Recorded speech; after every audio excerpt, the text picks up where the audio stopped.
I think we're finding our strengths here over day and day. So that being said, we are not guaranteeing like bad day one or great day two, but overall we're trying to find our strength and then try to come back in time. So I think that in that way we will try to grow ourselves into the finals. Grow ourselves into the finals. And last question, just ask him, what does he want his fans to know about not only himself but also his team going forward? 이제 본인뿐만 아니라 팀으로서 좀 이번 스테이지 들어가시면서 좀 어떤 마음가짐을 좀 가지실지, 어떤 목표를 가지실지 궁금합니다. 이번에 서바이벌 갈 때 어떤 마음을 가지고 가는데요? 네. 이번에 서바이벌 들어가기 직전에는 사실 저희가 연습을 해왔던 거, 이제 세계대회로 오기 전에 이제 자국 리그에서 연습을 해왔던 거를 증명하고 또 실험하고 또 이제 결과를 내기 위해서 사실 좀 서바이벌 등수가 어떻게 되던 간에 그냥 저희가 좀 연습한 게 나오게끔만 하는 걸 목표로 둘 것 같습니다. Overall, in survival stage, we'll try to aim for showing our performance, what we have been practiced. So I think that will be a biggest task we have. Fair enough. Well, that's Benny from Nongshim Red Force. A dominant performance in day 3. That gives me good hope going into the survival stage. They'll be one of the most dominant teams out there amongst the top. But we'll have to find out and wait and see when we get to that very stage.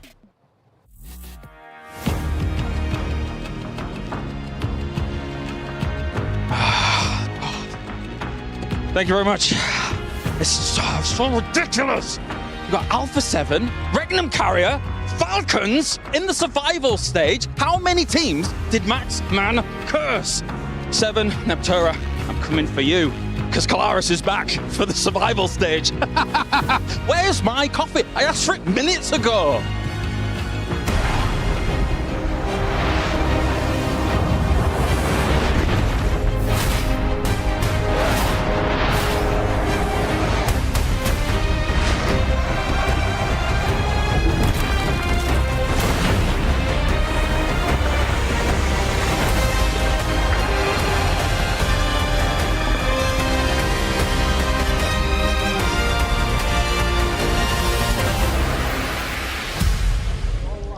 The group stages had a lot of action unfold, and of course right at the top of the tables it was Alter Ego who swept us away, as did 4 Thrive. So going into these into the finals, they are our favorites to be looking out. At the start of these survival stages though, we're going to see a few teams that maybe we wouldn't have expected to see here otherwise. Alpha 7, most notably defending, returning champions.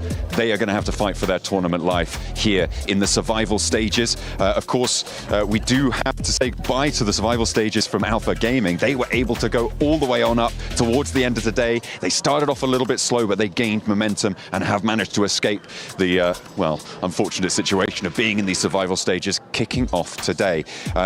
Along with them, though, will not be seen the Falcons. They are going to have to play here as well. They had a pretty shocking result here in the group stages. We expected more from them as the reigning club champions as well. They should have had a better time of it, but they couldn't quite find their footing in the group stages. Will the survival stages treat them any differently? From there on in, we saw Nongshim Red Force as well not quite make their ascendancy despite having the second best day of any team in the group stages. They didn't quite make the mark to reach that bubble, and they will not be seen in those finals directly. They'll have to fight for a spot along with everyone else, and with RCB, global stage, caliber team, they are not going to be in those direct qualification spots either. They'll have to go again on these survival stages. Overall, the group stages were incredibly close. From 3rd place down to 9th place, there were only 8 points in it. And that is one hell of a standings to try and fight your way through. So these survival stages, they have a promise to get naughty, to get nasty, and there's plenty of action soon to come. Well, there it is. Group stage has concluded. Day 3 is over with, and, well, survival stage is coming up next. Of course, though, we've got to talk to the top dogs, Alpha 7. We got Revo here. He's always putting in the work, the MVP of Americas, and one that is looking to go back-to-back in his championship run. Revo, what's going on, man? I know today fell a little bit short, but let's at least talk about last year. You win the championship. You come in this year as the champions. What was the experience like coming back to Riyadh? How was your team feeling? I think the experience is like the best we can. I don't know, like the best. Yeah. And it's a really good feeling because I love this place, I love this country, and the people from here are amazing. So yeah, it's that. Have you had a chance to explore the boulevard at all? Maybe go on the go-karts, have a little bit of fun? Yeah, right. I already did it. You already did it, right on. Well, let's go back to Americas. We're watching you in phase one. You all dominate. I think nearly double over second place. Phase two gets a little bit hairy. I think second place, if I'm not mistaken. You go into grand finals. You start off a little bit slow. It comes down to the final game. Wolves nearly take it from North America with Coops. You break into top three, though. One thing that you said during an interview with Seven, I believe it was, is you were trying new things. You all were having fun. What were those new things that your team was trying to accomplish heading into the global stage? I think like PUBG is like that. You need to try new things. You cannot stay in the same place with the same game style, and not all the time like gonna work. But we need to try new things in global stage, in America stage, everything. Well, speaking of new things, day one, you start explosively, just finishing behind Four Thrives in second place. 55 points, I believe it was. You were looking unstoppable, and I'm thinking the America struggles are gone. You've got now returned to hallowed grounds where you were champions once before just last year. You guys are looking great. Talk to me about day one, how you guys were feeling, and what do you owe the success of day one's performance? I think, to be honest, day one was not good. Like, just was good because we made 2 wins, but the other 4 matches was bad. The 2 matches saved us, but we was confident. We was confident today also, but don't worry. So let's talk about today. We can go easy with it, right? Because I know it just happened. But you come into today, you only score, I believe, around 15 points compared to what you scored on day one. Was it a factor of different groups, different teams maybe challenge you a little bit differently than day one? Was it maybe the pressure starting to add up? Maybe vibes were a little bit off. What happened from day one to day three's performance? I think the most different thing from day one to day two is like the teams from the other group, of course. Like have another so strong things, like Alpha Gaming, everything are so strong. I think that's the difference, like all the other things.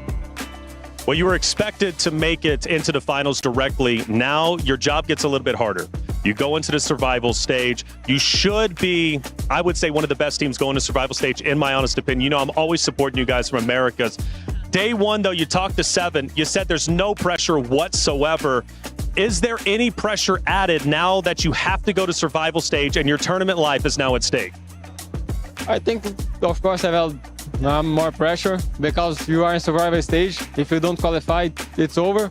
So we have a lot of pressure, but we can know how to take that.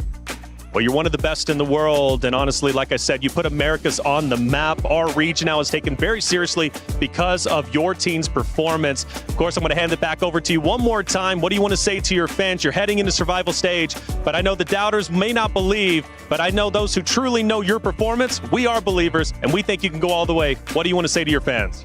Well, I want to say thank you for our supports. Keeping supporting us. We're going to try our best, and if God wants, we're going to qualify to finals.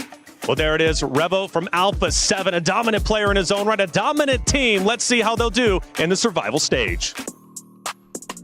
The survival stage is not for the faint-hearted, and we have 2 days to determine which 8 teams are going to be moving on into the grand final here at the PMWC. Welcome, ladies and gentlemen, as we have got ourselves an opportunity for all of these teams to put themselves on the map once again after a grueling group stage here. My name is Kalaris. I am your desk host. I've kicked Seven off the seat for the moment, but joining me to my left-hand side, Seven, we've got Neptura, and we've got Max. Max, have you missed me?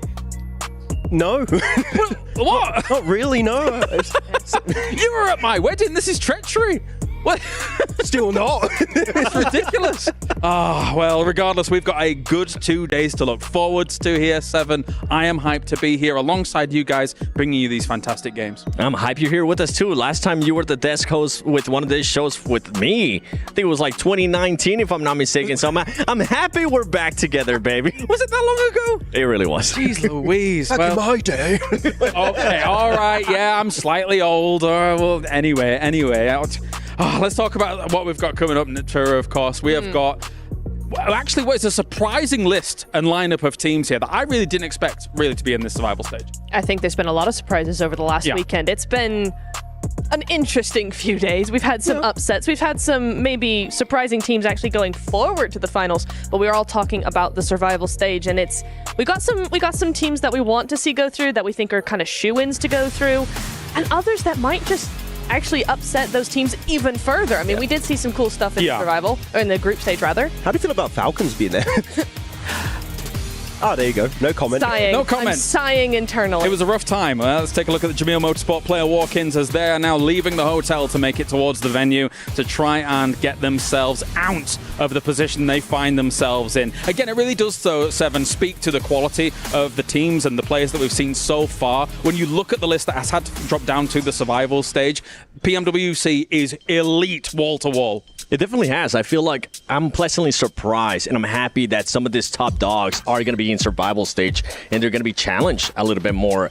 I honestly, even though I had Alpha 7 in my predictions going to the grand finals directly from group stage, with the way this team has been performing, I'm glad that's not the case. Imagine Alpha 7 here, again, one of the best teams in the world. Reigning champions here at PMWC in Riyadh, not even making it to the finals. That would be one of the biggest upsets we've seen in years, right? Like in PUBG Mobile Esports. And if Regnum Kara also don't make it, what's going on? I don't know. We want that Grand Slam. Come on, Max. From don't say that. please. Yes. It would be impressive. I mean, considering that they are down here, it's kind of blown my mind a little bit as well. You're talking about teams that would normally get second places or championships every single tournament. But let's take a look at the Gadia top players of the day throughout the whole of the group stages. I really want to say here, as all of these teams looking excellent across the board. Kino, though, starting things off here, Neptura, they need a little bit more spice here in the survival stage, I think. I did say I wasn't going to talk about them because I don't want to jinx them. No choice. Oh, I don't want to jinx them. Okay, so should we go to the cursor, Max, or what do you want to do? You know, I support Kinotrope. I love Kinotrope. Okay, now he said that, I have to say I support Kinotrope to try and offset that. I do think they're a good team. I think they've got a lot of potential. Did we see that in the group stage? No. Could we see it here? Maybe. That was Explosive really nice, bow. Sorry, I just had to joke. Explosive bow. Maybe Kino need a little bit more explosive bow in their lines. I don't think that's going to save them. No? only Sook can play the explosive bow. Fair enough. One thing to keep in mind there with Kino as well is that for most of the players, it is their first global tournament. Yeah. So it could have been a bit of nerves coming into the first week, going through group stages, media day. Like the first time that these players are experiencing that, they might crumble a little bit. They might be a bit shocked.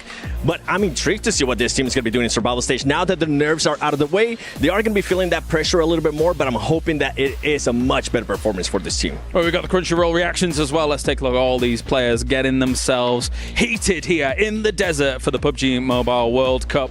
And suffice to say here, Max, emotions were really riding high for a lot of these teams who, I mean, some moments here as well for teams like Power, they kind of got themselves a victory coming out of Milta, for example, over on Erangel. It was a slow and steady game for them, but they did get the victory. Yeah, I mean, a very, very passive game for them, standing also just trying to make it to the later stage of the match. Very good execution. I would love to have a local team qualify, maybe an R8, maybe they can try and make it this time around, maybe a Power also, that would be great. Though, I'm still waiting a reaction here on the Crunchyroll side to come through from top that almost broke a desk last year. I want to see him break it this year. But in a good way. In a good way, when he's happy. No. Yeah. Yes! Exactly. Coming down, yeah, I get it. I can understand why. And thinking about how all these teams kind of played things out as well. There were some surprise wins here and there, Neptura, but at the same time, there was some great control from teams to be able to just have a stable game. Of course, we don't see a lot of those in the survival stage, but even then, we've had some wins from teams here that have been able to, unfortunately, fall down to this position. Yeah. I want to bring up one in particular was Nongshim. Yeah. They had 2 wins in day 2. They They had, 16 points day 1, 60 points in day 2.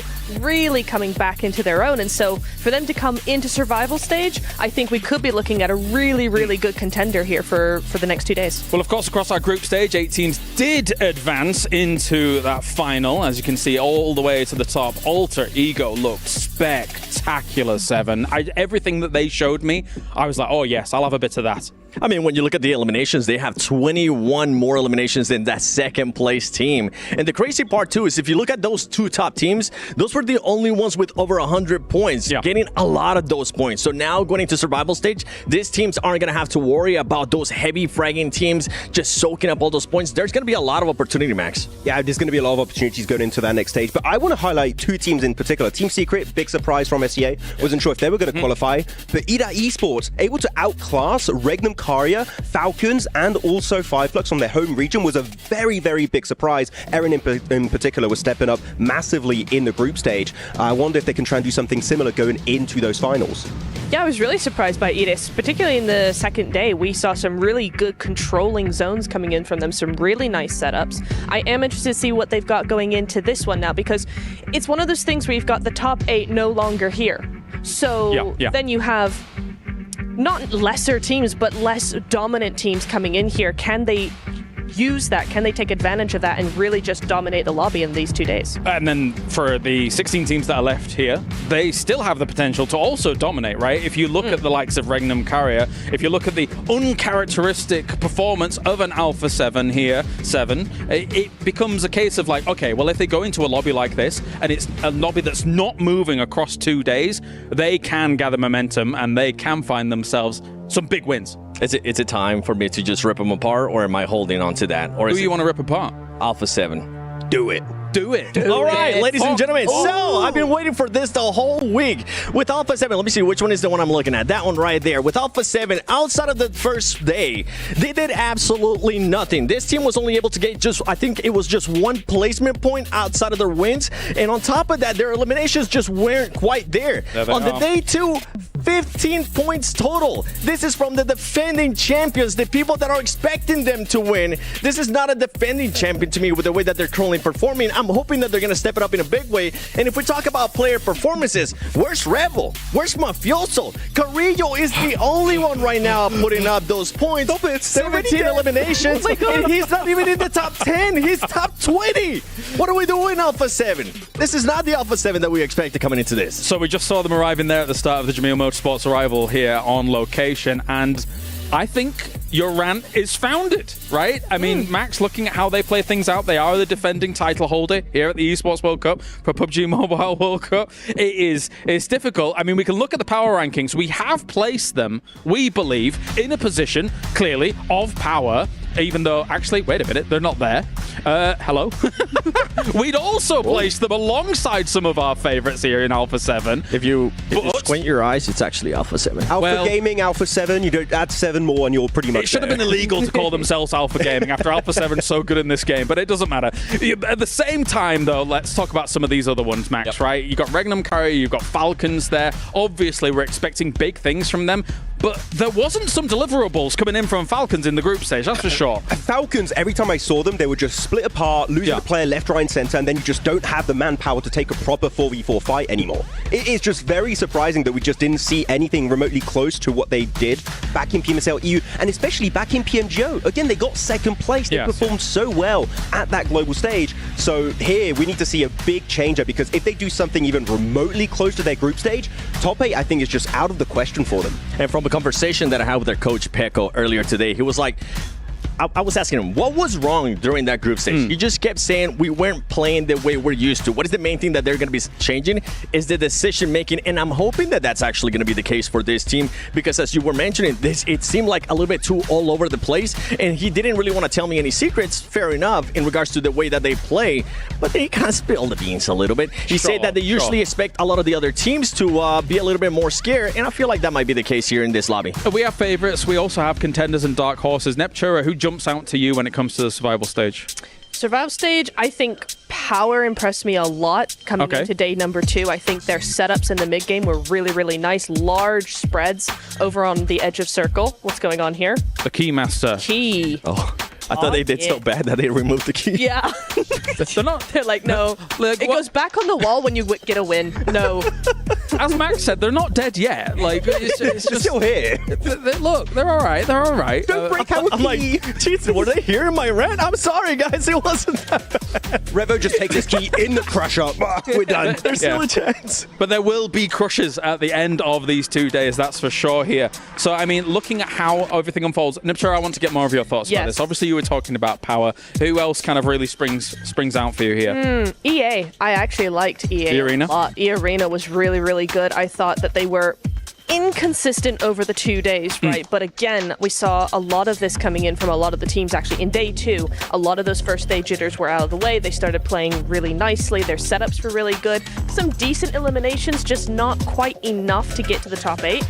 But coming into survival stage, I think we could expect a lot from them. I was talking to Junior from the Indonesian talent, and he said actually the biggest issue that is still reoccurring outside of PMSL SEA is the timing. They're just a little bit too slow to get involved on fights. If they can fix that one glaring issue, like Mormon in particular is a star in SEA. They could maybe be in the top 8 because you got to be in the top 50%. That is definitely achievable for E-Arena. I think some things that stood out to me when I was watching the group stage 7 is that the edge barriers these teams are setting up are brutal at this international, and then teams coming in late are just trying to crash through and really not finding anything to work with, and they're one of the teams that may have fallen victim to that, alongside the Chinese teams that have already qualified through, so they kind of were able to play the averages overall, but some of the teams have definitely fallen victim to this. That was a pleasant surprise, by the way.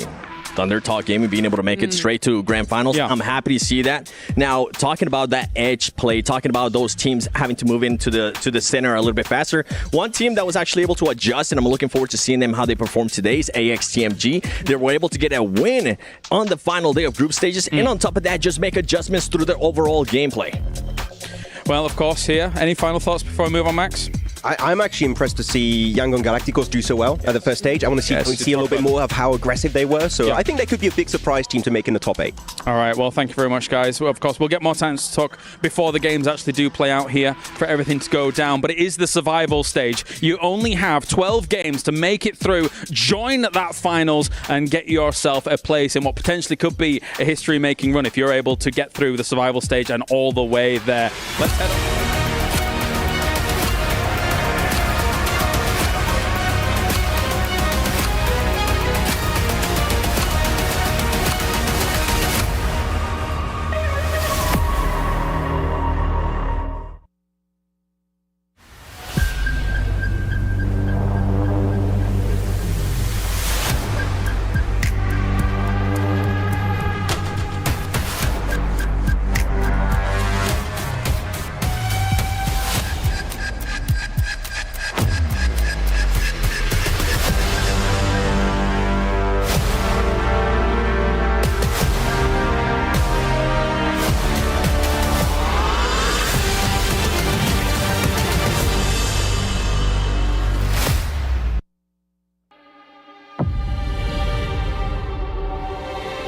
Sixteen teams step into the Gadia Esports arena with one goal in mind: survive.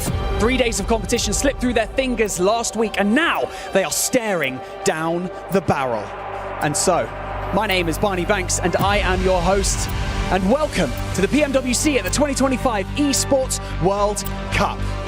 The next 2 days of competition are going to truly show our team's capabilities and where they stand, because they're going to be fighting for survival. So, why don't you say we meet them?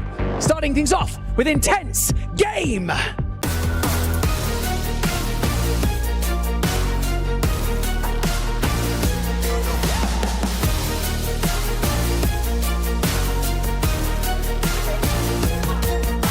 Nongshim Red Force!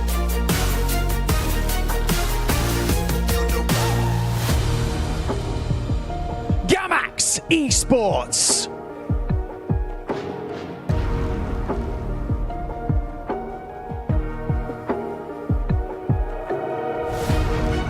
Yangon Galacticos!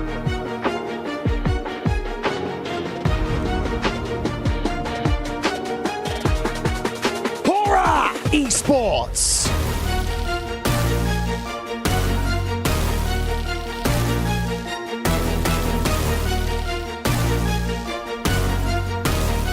Power Esports!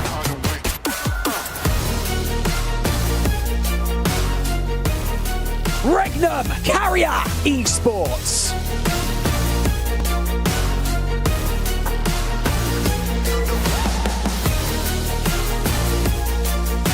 R8 Esports.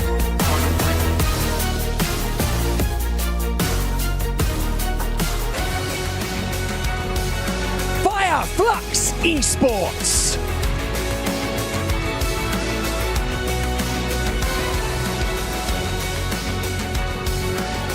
Team Vision.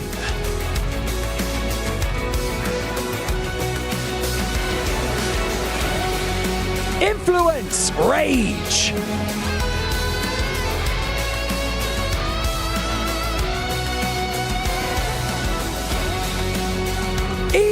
Arena.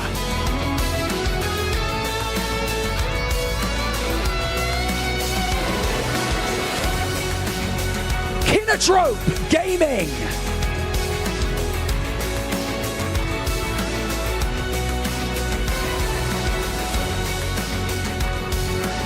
AXTMG.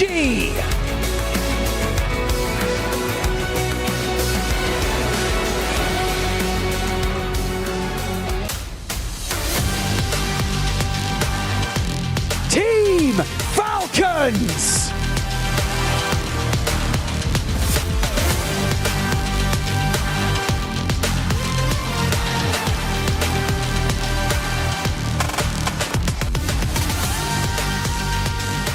Alpha 7 Esports!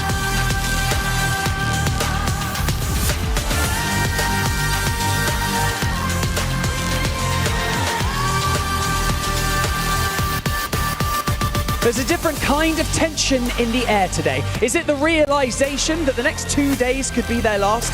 Survival can be summed up in 3 words. Never give up. Let's see which of these teams live up to that statement. It is time for the survival stage!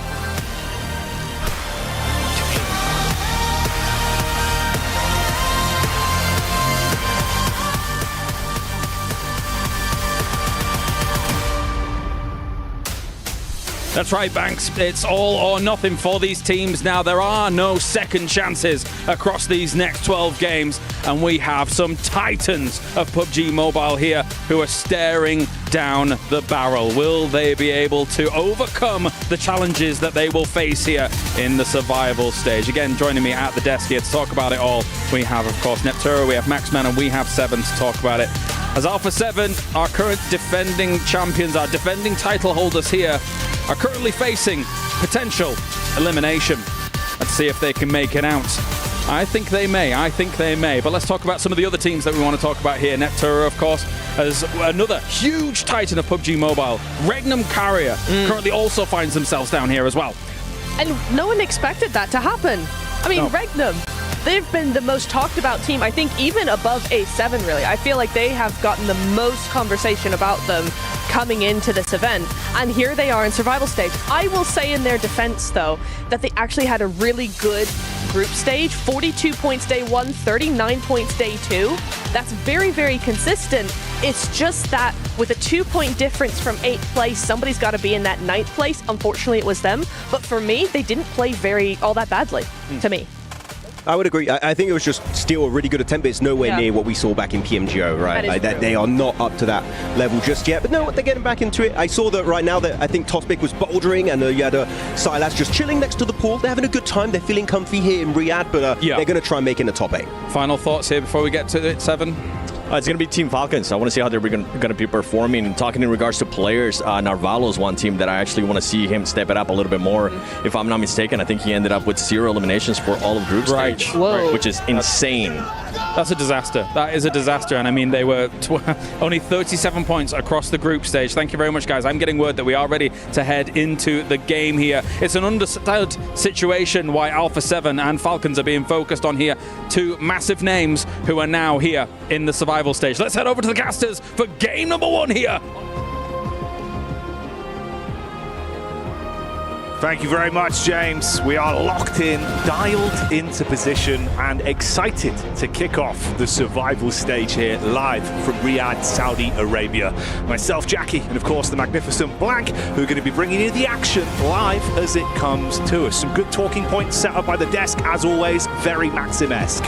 Very Maxim-esque indeed. And look, it's going to take more than a huddle to save the Falcons. Oh yeah. Let's put it that way. I respect the boys are getting hyped. There, but it's not enough to get loud. You've got to get a little bit freaky in those games too.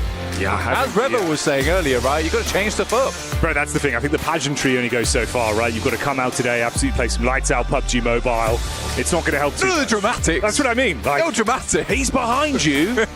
None of that, Blank. It's all about who's in front of them when it comes to being able to rack up these points and show us what they're made of. Survival stage is dubbed that for a reason. It's about survivability.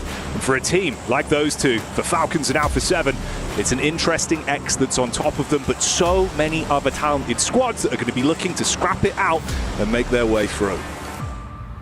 Another 8 teams to go through to the finals here in our survival stage. Taking place for the course of 3 days here. Our rotating lobby either, so we're going to have the same 16 teams every single time, which is going to make things slightly easier when it comes to those drop spots, figuring out where you need to go, where you need to head. If you've got one rivaling team that's going to be taking it to you every single time, what it looks like right now, AX dropping on top of one team. And I'm assuming that's Nongshim Red Force. Right back to day one's flavour there, Blank. A callback, really, a hot drop that I believe they came out on top with cleanly. I'm pretty sure they shut down Nongshim Red Force very handedly on that one. And that actually set them up for one of the better days we've seen from them. We probably would have had better games. Better being the operative one. Yeah. You know, not amazing, but better. Yeah, their day one was all right. And I think that they struggled on day 3. They struggled on day 3 a lot. But it will be R8 losing one player early on. That's between them and Yangon Galacticos over towards Paradise Resort. 2 pretty integral locations on the map is Paradise Resort as well as Ruins. But this fight between AX and Nongshim Red Force, it's taken a while to kick off. But in the meantime, it is Yangon Galacticos. Nade over the top. Smile very low. Yet another one taken down. See if they can build from this. Up close and personal spam with the SMG, trying to bait him in. It's a quick peek back with the DBS. Nice knock. Oh, it's really not going well in the overall fight, though. You can see him being able to convert onto these knocks as well, so it's getting messy for both sides. Got the Vector out. Fast fire rate on the side, but a good tag around the edge. But somehow, he absolutely fumbles it. Say Cloud will stay up here. 3 players up, 4 elims, very nice stuff. R8 goes down with just the 1 elim. AX, though, playing very cautiously, very safe. For Ralph here from Falcons, making the rotate up towards Tambang. This has got to be, like you say, more than pageantry. This just can't be a rotate that you make, and it's just sending up there for sending up their sake. You know, he needs to check in over towards Ruins. This is a perfect opportunity for them to figure out how they want to deal with Ruins. We got a northwest circle on this one. If he recalls the rest of the boys, which they, honestly, in my opinion, should be moving pretty shortly. It's something they struggle with every time. Yes, Ralph sends up this way. You've got to follow up on that. You have to follow up on that. Yeah. There's another Vulture circling around that area towards Ruins as well, and that's a representative from E Arena with Joker in position to get a rough read, listening out for the audio cues. But of course, cutting over to what's going on the main feed here. Kinetro taking a bit of damage early on. It's actually Power Gaming, of course. The Power Esports boys coming out swinging. Again, another side that I feel like they were really hit with the unlucky stick towards the opening games we saw from them. By the end, Blank, they warmed up a bit. They were more proactive. You were seeing some nice splits, good fights. It's not really been that same level of lethality, though, I was expecting to see from Power. Easy was pretty pissed, let's be honest, on that final day. There was a couple of moments where they dropped the ball. Overall, it was a successful day, in my opinion. That's fair. Yeah, they didn't make it into that top 8, but I think you're right. It looked a lot better than their day 1. So for Power, at least, there's definitely opportunity, because I do respect it. I like the fact that they were willing to tell each other, like, guys, we've got to sort this out. There are some situations where we're just not playing well. And you know things are bad when Easy's the one who's holding the reins a lot of times. You don't want to see Al-Haji in that front line. Narvalo's down. Mate, this is what I was worried about. You could see both of them had the same idea to try and third party on this setup, but E-Arena just instigate it and have already started to put Falcons into a rough spot. The AX setup as well on the drop. It's Henry that goes down. The thing that worries me here, this is way slower. The last time they went for this hot drop, they were taking the punches. They were the ones engaging. Henry seems like he went in for an opening sort of punch with the DBS. Didn't work. He's down, he's isolated, no one's there to back him up. But that worries me. Already, that's a sign of them not playing as confidently as they did last time. It makes no sense to me either for Falcons, because if you're on that rotator from Sami, you've got a quick angle to get across that bridge there. Remember, Thunder Talk's out in the game. Camp Alpha, technically open. Alter Ego in the game. That's the Northwest Island pop open as well, so you've got teams moving in, but most likely on this first game of the survival stage, Camp Alpha is going to be pretty bare. Let's be quite frank about it, and I think for the Falcons, this should have been a quick read, send up, go towards Camp Alpha, or at least the compounds on that south side of it, scout it, and then move further in. I don't understand why we're waiting around here, okay? If not, just have a look in over towards AX and Nongshan Red Force, you maybe get a pick off there, but the speed is slow. It's a slow rollout. This is certainly a slow setup here as well. Doxy just playing on the edge towards the doorway there. You've got Cyrax in position. If he runs in, baited out by the shots, you should get a quick connection off with the DBS, take him down from the sidelines. There's only 3 of them left, of course, with Henry falling early. Oh, the decision-making on it! He had the timing for so long. Doxy gets in, not just with one, but a second follow-up, supported by the squad, and that's how they shut them down. God. I mean, fair play to him, right? He got the hit reg off. Yeah. And he just doesn't do enough damage. I think the annoying thing for him is that Doxy just goes in with such careless abandon that it's almost hard to hit the shot on him. Yeah, for AX going down there does feel pretty rough, but for Nongshan Red Force, definitely a positive sign for them. Getting ahead with all 4 players up. Power loses 2 as they move up easy. Frontliner, nade in hand, always has been touted as one of the better players on that team when it comes to those nades.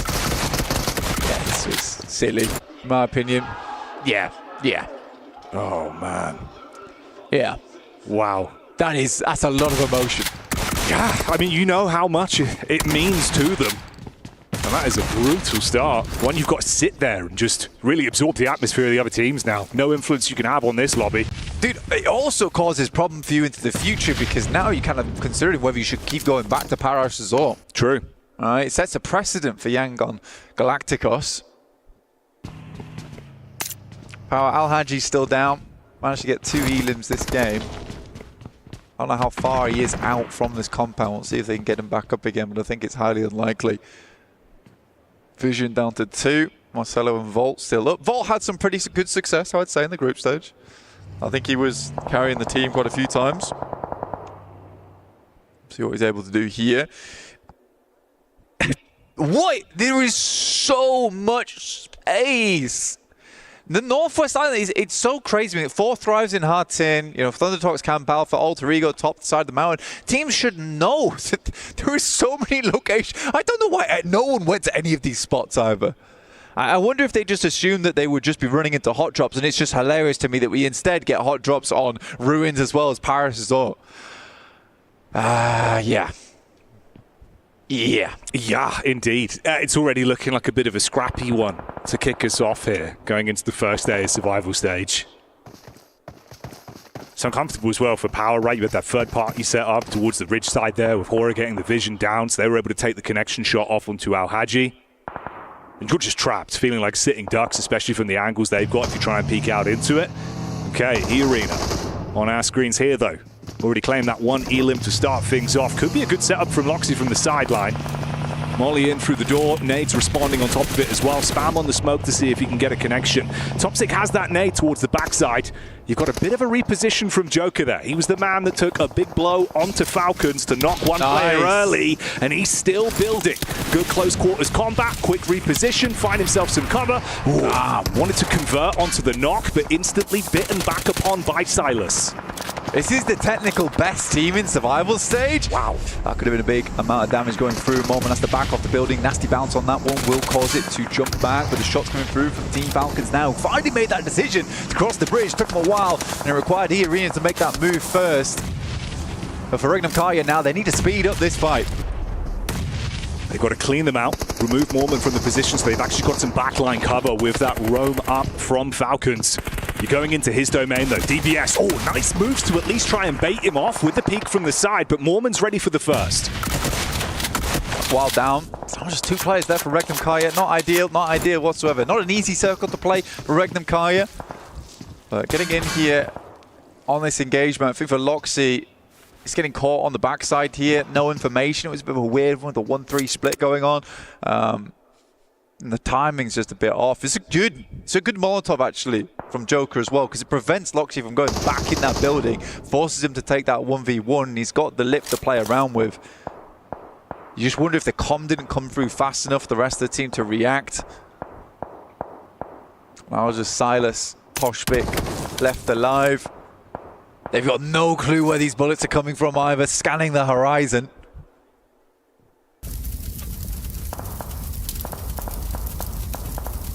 The Elim feed as well, it's that delayed fight that was going on between Vision and Power.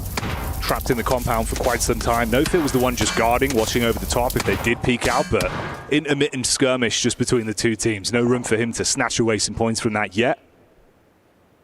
And this has really been starved out as well. Obviously just that duo left, not the ideal start. A team that really could go so far here as well. You know, one of the horses that you were expecting to at least be able to push through, make it into that final race. Talented squad. Vision do finally fall though, taken out. Yeah, Alteki, very shiny coat on that one coming off the back of PMGO. And to be honest, I put a lot of stock in that team. Yeah. I put a lot of stock in Regnum Kaya. I do think they can go far. They get pitched out because it is such a fierce battle for the top on day 3 of group stages. I think it was 2 points. 2 points. It was really close, yeah. I think they ended up on 9th place there. So Regnum Kaya, I still think they can go far here as a team. Not a great start though over on Sandhawk. They do have technically one of the strongest locations right now. But do they really have it, or are they just living in E-Arena's territory? Might actually get the Falcons move up onto them as well. They've been biding their time for a while here. Meanwhile, we join the action with Alpha 7. Of course, defending champions of the trophy and the title from last year, but a very different look with how they've seen out on the battleground. Revo with the first contact, good shots over at least, able to keep himself behind cover. Not sure what Doxy's doing here, just kind of open themselves up for Revo to take any shots that he would like. Over the top, will hit hard. Doxy will go down. That's a heavy blow to take. Second one goes through, almost was on target, a little bit of a bouncer there. Could have been terrible news for Nongshim Red Force. Difficult location for Falcons to play from though. As we head up towards Regnum Kaya as well as E-Arena, it's just a bit of a hill, right? It's pretty sheer. And again, if we keep circling in on this location, it's going to be downhill battles for some of these teams. And more often than not, an uphill battle for quite a few of them. Yeah, you would be firmly on struggle street. This fight continuing here as well. Issue is for Nongshim in the back line. You're going to get closer and closer towards the Falcons. You're going to have bullets coming in from either side, feeling uncomfortable with the split as well, down to just 2 players off the back of this. Some nice nade work from Squash. He's been quite consistent, I'll give him that as well. It's been nice to see what Squash has been bringing to the roster. He's fitted quite well, you know, like a glove. It's nice to see for Alpha 7 they can just get on board with him. They're right though, they do have to try something different because it's not working. You could, this is very different for Alpha 7, I would say. It's a much more passive playstyle than we usually see over on Sandhawk. They took their time to head over towards this position. The circle does afford them that time though, over on this southern bridge. And I do wonder how they're going to play this one out. Luckily for them, Falcons are losing a player. You've got Nongshim Red Force down to 2. So there is a route in for Alpha 7.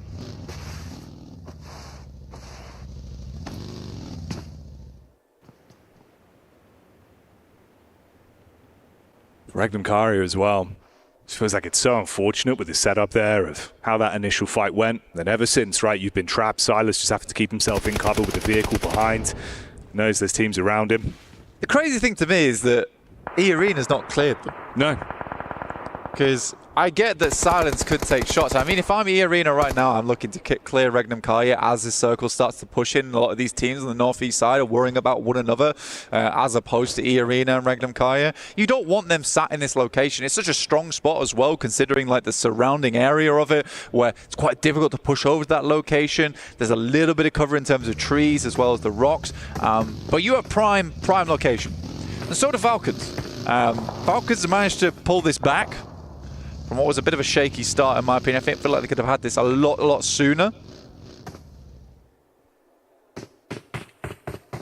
They had the reposition from Ragnar as well, of course, the last remaining member of Power Esports.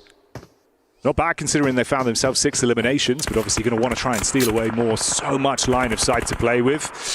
Really just tucked in now. Vehicle gets hit with a barrage of bullets from the bridge there.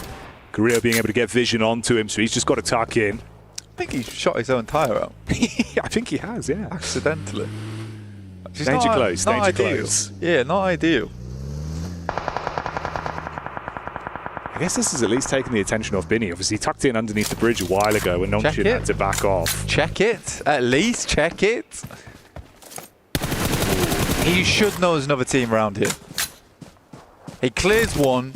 He knows there's at least 2 players up for Nongchin Red Force. Clear the bridge, please. This is actually spotted as well. Late on the rotate. Man, he could be problematic. For Alpha 7, they've got a fantastic spot to play out this game, at least get a top 4, right? You don't clear bridge, you lose a player to bridge, that hampers your chances. In the meantime, Yangon Galacticos have been pushing in from the blue, right? Now they're up against Influence Rage, and Myrna sends a wild spray in over towards Diego, who luckily gets the shot around the side. Vision obscured, but the bullets were on target. For Diego, though, response back up close, and it's all gone wrong. Lay on the bandage. I mean, to be fair, I'm saying that, but in the moment, that's a difficult decision to make. Yeah. You got to be quick thinking. So I can't be too upset with that one. I think the fact that Yangon Galacticos gets as far as they do is already fairly impressive. Horror Esports moving across from that northeast side. They do clean up Kino Trope, with Scarface actually finding those shots from Fireflux. Always on the long range, that guy, as we go in towards our next circle. That's brutal. That is brutal. Almost no reason to be on the south side of the circle here. And Revo goes down. Was that to Tizzy or Binny? Tizzy. Yeah, Tizzy from the coastline. It is sloppy. Yeah. It is sloppy. I think the thing is, yeah, okay, they finally got vision onto it. That's the scary bit, because then obviously you turn your head on a swivel, you're expecting back towards the coastal side. Binny might have been able to cause some issues, both dive in towards the water. Oh, mate. This is getting messy. Squash is looking around the side. There is a team coming through. That is a nice angle. Well played, Squash.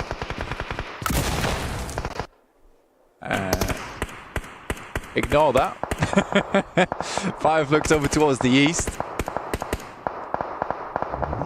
Right now, they just need to clear a lot of these teams on their eastern side, but they lose one in Solus, which is not good. They have a lot more teams to deal with, and they need a large roster to make that happen. Desperately needs to get him back up on his feet. Binny will go down eventually. Regnum Karya actually winning on the north side. Squash finally being able to finish that one off onto Binny as well. And you're right. It's not ideal whatsoever for an intense game. Bullets back over onto it. Meanwhile, we lose the last representative from Horror Esports as well. It's two guys. Wow. Push them. Yeah, go for something confident here, surely. Play off one another. I mean, Silas has just been tucked in this exact pass for like a good, 5-10 minutes? Effectively uncontested. The nade back. This is wild. This is wild. One on the left-hand side will go down. Toshbik needs to be quick on the trigger, though. If he wants to get Silas back up. One goes down the back lines. They might just finish this off. Now just Mormon left alive. Toshbik in a 1v1. Oh, the peek into it. Okay, quick switch to the shotty secondary and able to mop that one up. But that is rough, dude. The fact he's forced it down to the solo, decision to make to go for the pick back up as well, especially with Fireflux further down the hillside. How has he got away with so much mischief? Just 2 of them. 35 seconds. I think he has time to get Sakura back up again, but yeah, messy. Very, very messy. I do think that E-Arena could just have pushed them slightly earlier there.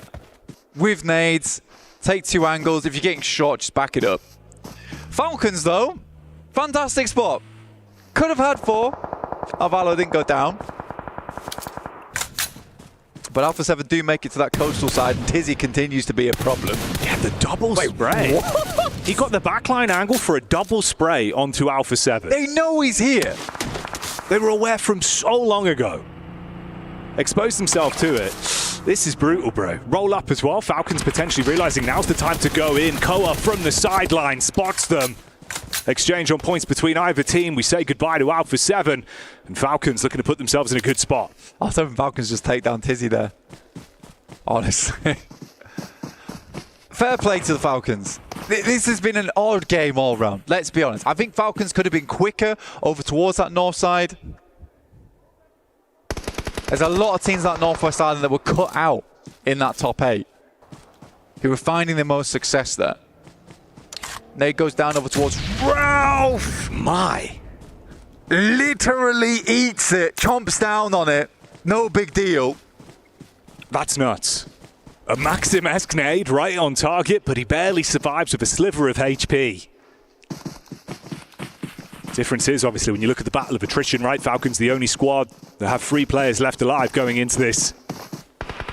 Want to play off one another. Rotate over from Fireflux as well. The Arena in position to at least get a shot potentially back onto Redox from the side. Scarface is not... He's a bit of an unknown factor here for these teams because he is incredibly good when it comes to these open sight lines. They also have this ridge to work around. And Fireflux are currently inside the circle. Falcons have to push out into that open ground. E-Arena also need to move, but they're close to the circle, so they can afford to wait slightly. You can see here Koa as well as Ralph edging closer and closer. That's a big Molotov. Very, very nicely placed. That's Ralph going down, and Koa has to play in the smokes, but there's Scarface. Oh, here he comes. Unloads the magazine, gets a clean connection off. Sakura down, sideline back over from Redox. Goes both ways. Wave goodbye to E-Arena. Leaves us in the final fight with just 2 squads, Fireflux and Falcons. This is fantastic from Koa, man. He has to immediately start moving up. He knows he can't delay. And I think actually Fireflux won't expect him being this close. Like, that was a stellar decision from him.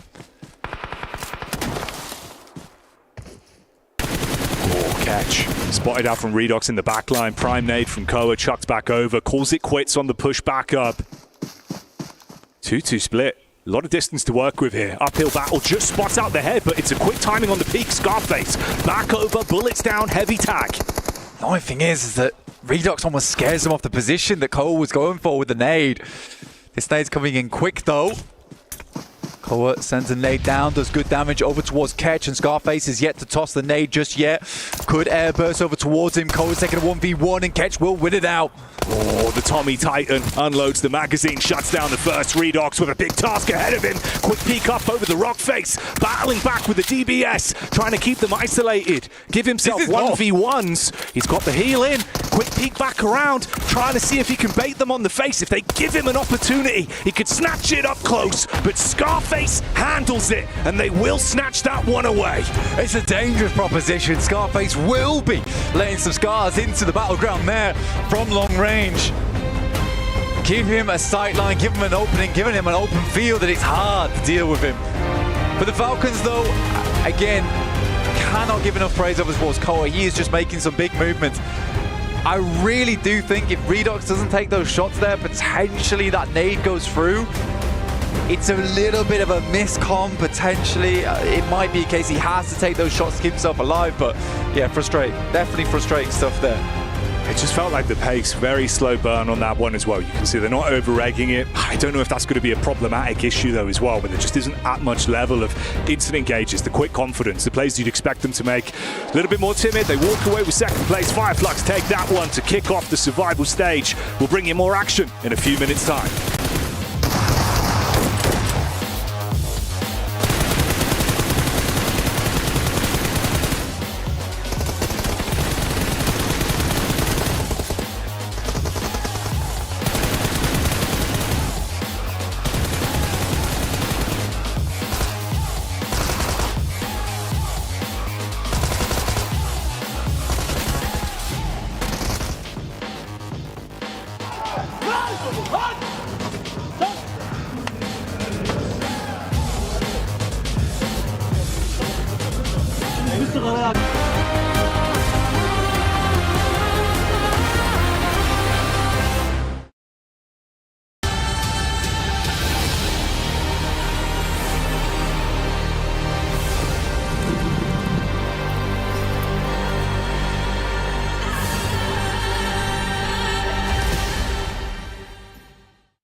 Cybertron's future is near.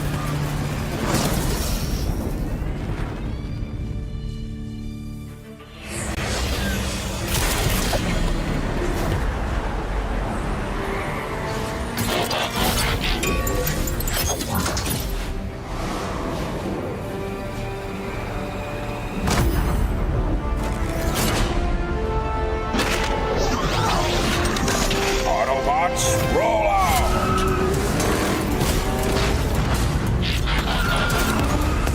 This planet reeks of weakness.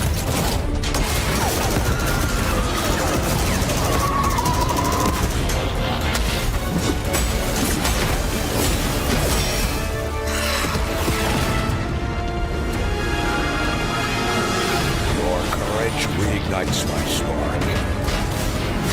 We'll crown a new lord of Cybertron.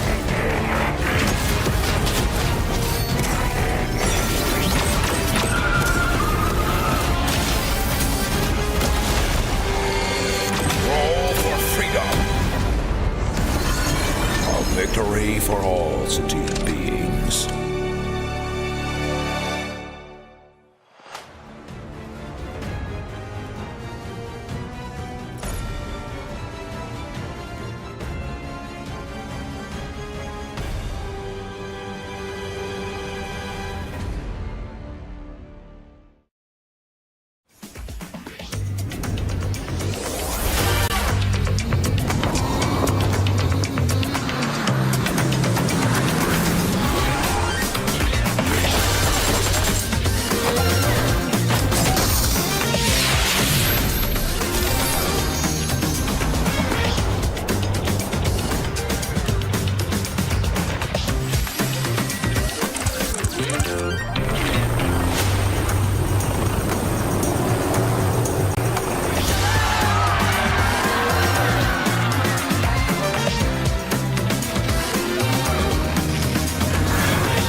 A region notorious for excellence and inflatables, apparently, here for the Esports World Cup. And we have got ourselves a victory for Fireflux. Impressive stuff from them coming in on Sanhok and being able to get the dub. Joining me, Seven, as well as Maxman. Fireflux, man, I mean, they were able to win things out on the eastern side. It was looking a little bit tricky there, Max, but they did make it work. I like Fireflux, man. The rename is happening. Fireflux, man. No, playing Trifecta, there was a lot of teams. I think there was Kinotrope, Influence Rage. There was also at one point Horror. Just, we don't want to get involved in that mess over there. We'll just wait into the deeper side of Trifecta, wait for all the teams to fight and eliminate each other, and then we transition, claim the high ground to go for the win. It was a clean, executed chicken dinner. I do think other teams maybe showed more potential, but we finally get a Turkish chicken dinner.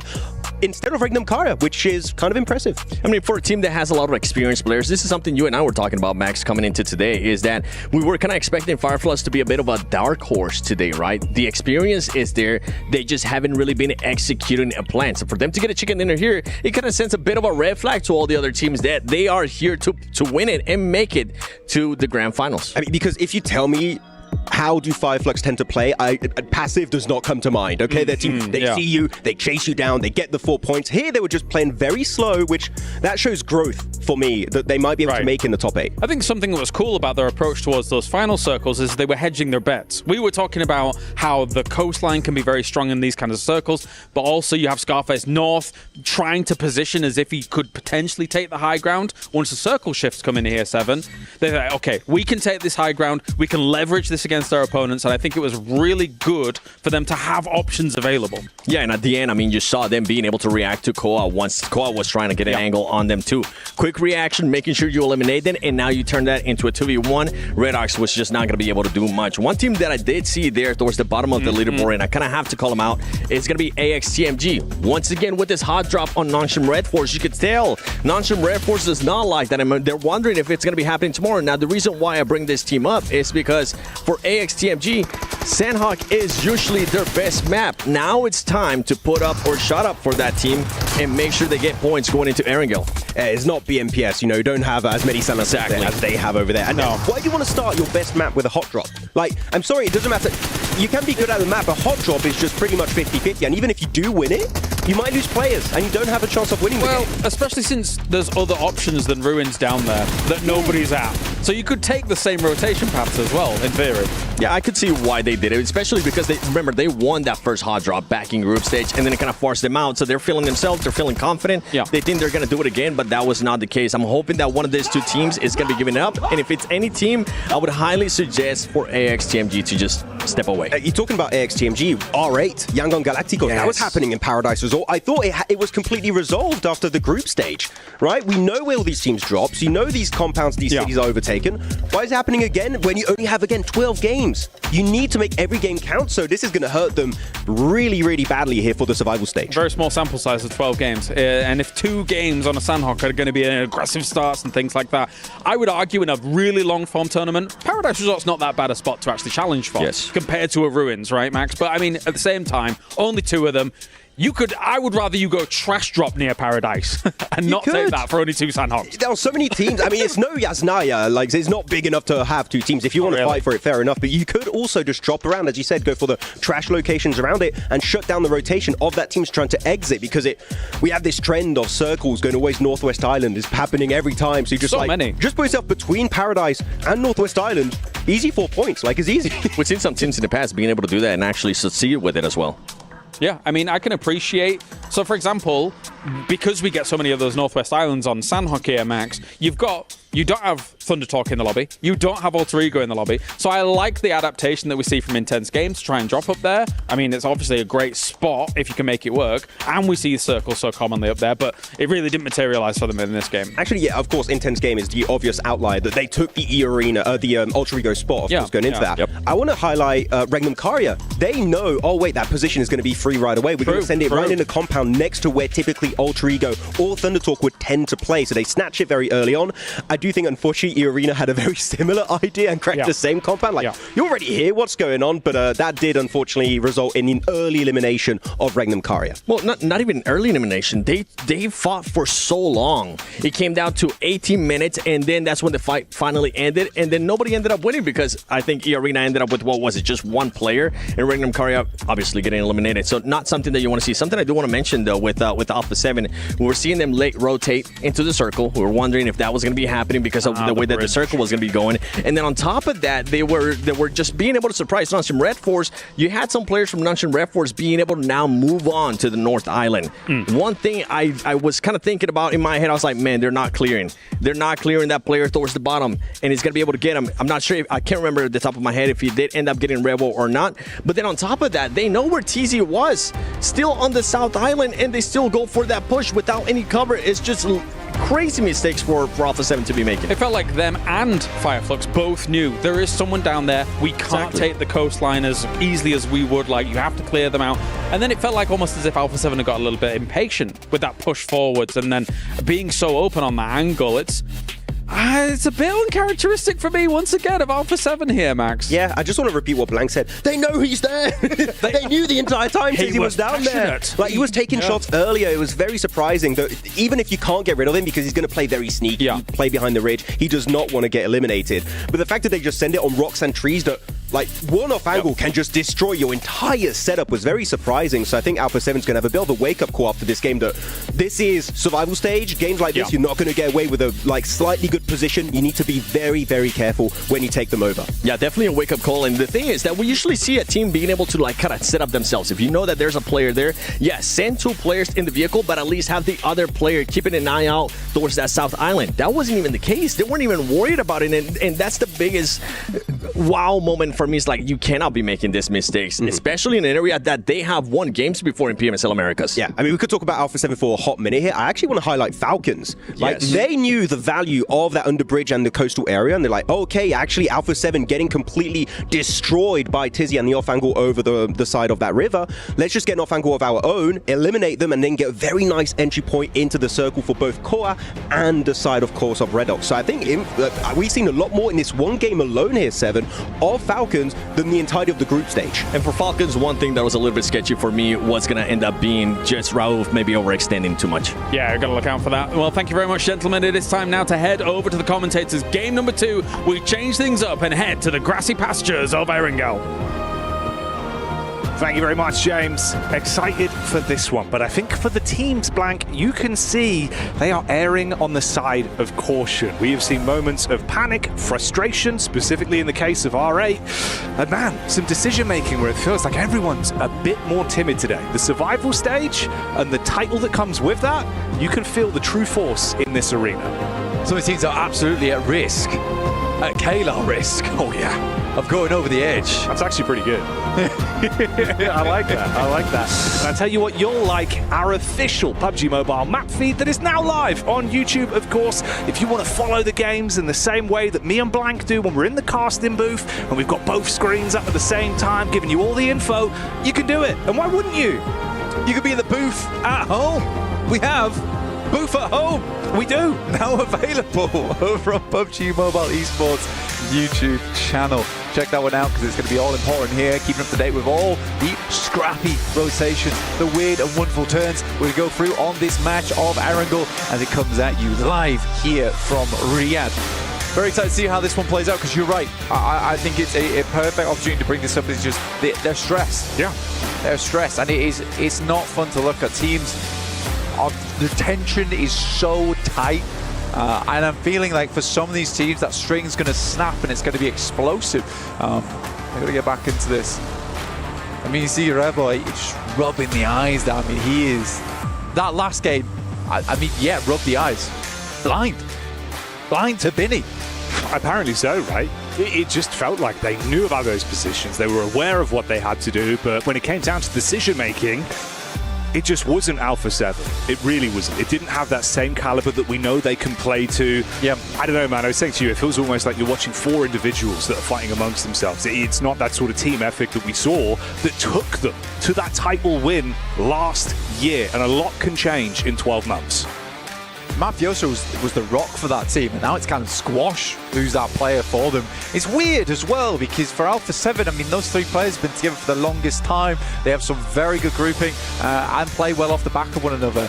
But I think the days are gone now where Revo could kind of just step up to absolutely anybody in the lobby and win with a DBS, just hands down. I think he has to play off the rest of his team and just having those moments where you're like, I'm just going to push up. It doesn't work anymore. Anyway, we banged on a lot about Alpha 7 there. Currently on a split up towards that north side. Let's hope it goes well in this game for them. And instead, let's take a look at Falcons. The last game could be described as some sloppy maneuvers. I think that they could make it through to the top 8 with that kind of play style. They looked a lot more solid over in PMSL EU. And I think they need to get back into things. I think for them, honestly, the pressure is probably less on here in survival stage, and it's pulled back a little bit, you know? That pressure to go straight to main stage, all the crowd cheering for them, not as much for them here over in the survival stage. But again, it is still Coos making a lot of those big movements, a lot of those big decisions, and I'd like to see some more of the team, you know, step up for them, because right now you can't be the only one making those plays, forcing the team into good positions. Yeah, I think again on that note as well, you could see sort of the high pressure decision making. The comms looked a little bit messy, and in the survival stage, I just don't think you can be allowed that luxury. It's got to be point perfect. The choreography needs to be nailed every time. And if we're ever looking at them where it feels like, oh, you know, it's paralysis by analysis, they're not able to instantly make that heads-up call, yeah, I just don't think that embodies how that team needs to play. We'll see, though, obviously. Game one, right, we'll put it to one side. Let's focus up on the rest of the survival stage today. We're going to our second outing now. We'll see how the land starts to lie. Of course, relatively close grouping for the mid portions of the teams there. Not gigantic point earners for the most part.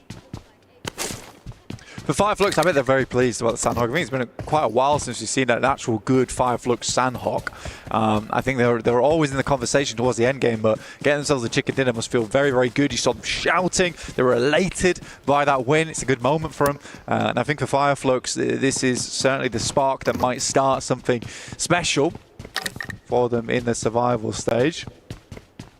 For their PMSL EU outing, you know, it was pretty decent, all things considered. Couldn't quite best over towards some other teams, but I think overall it was a very, very good result for them. Sort of came out of nowhere on that last day and just jumped and jumped and jumped. For Regnum Karya, on the other hand, there have been some really good games. I think in their 2 days of play, the group stage, there were some really cool moments for them. What I think happened to Regnum Karya in that group stage is that they had a lot of situations where they could have capitalized, like Alter Ego, but failed to transition very, very late into the game, into something fantastic. And I think if they were able to do that, I think that would have given them the confidence and the momentum to push even further. So I just think for Regnum Karya, we're waiting a little bit. We are playing the waiting game. We can't wait forever. No, you certainly can't. I think it's interesting as well, because obviously 4-5's had some amazing games. The team that always felt like they could have made similar plays was Regnum Karya. They were always in very similar positions with some of the circles we saw there. But like you say, just didn't quite capitalize on it. And we saw how well that went for 4-5's, right? Suddenly you absolutely blow the way up. They're looking fantastic, racking up those results. And yeah, I mean, again, man, like we're coming into this, they're one of the teams that you would expect to be able to make it out from this portion of survival stage. And I think with the talent, they should be able to bring it. But obviously, you've got to show that in the lobby. I think you would be disappointed not to see them go through. And it's funny, actually, because the way things actually shape up right now, barring, let's say, E-Arena, which I feel bad saying, I think that's the only team that I'm sort of skeptical about. But if all 8 of these teams made it through to the finals, I think I'd be quite happy with that.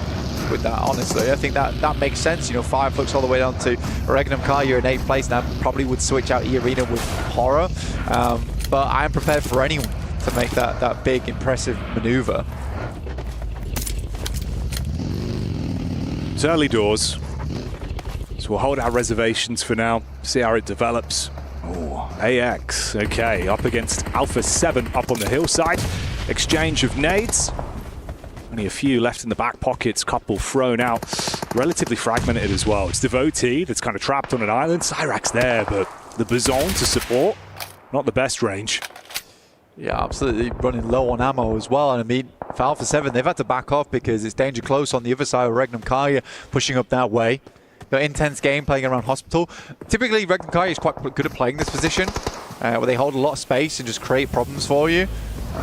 It's very central right now as well, so I don't think many teams are too unhappy with their spot for Alpha 7. They're dropping smokes right now, trying to get away. I think they're happy to just give this corner of Everest over towards AX. They don't want to get caught in the crossfire between 2 teams.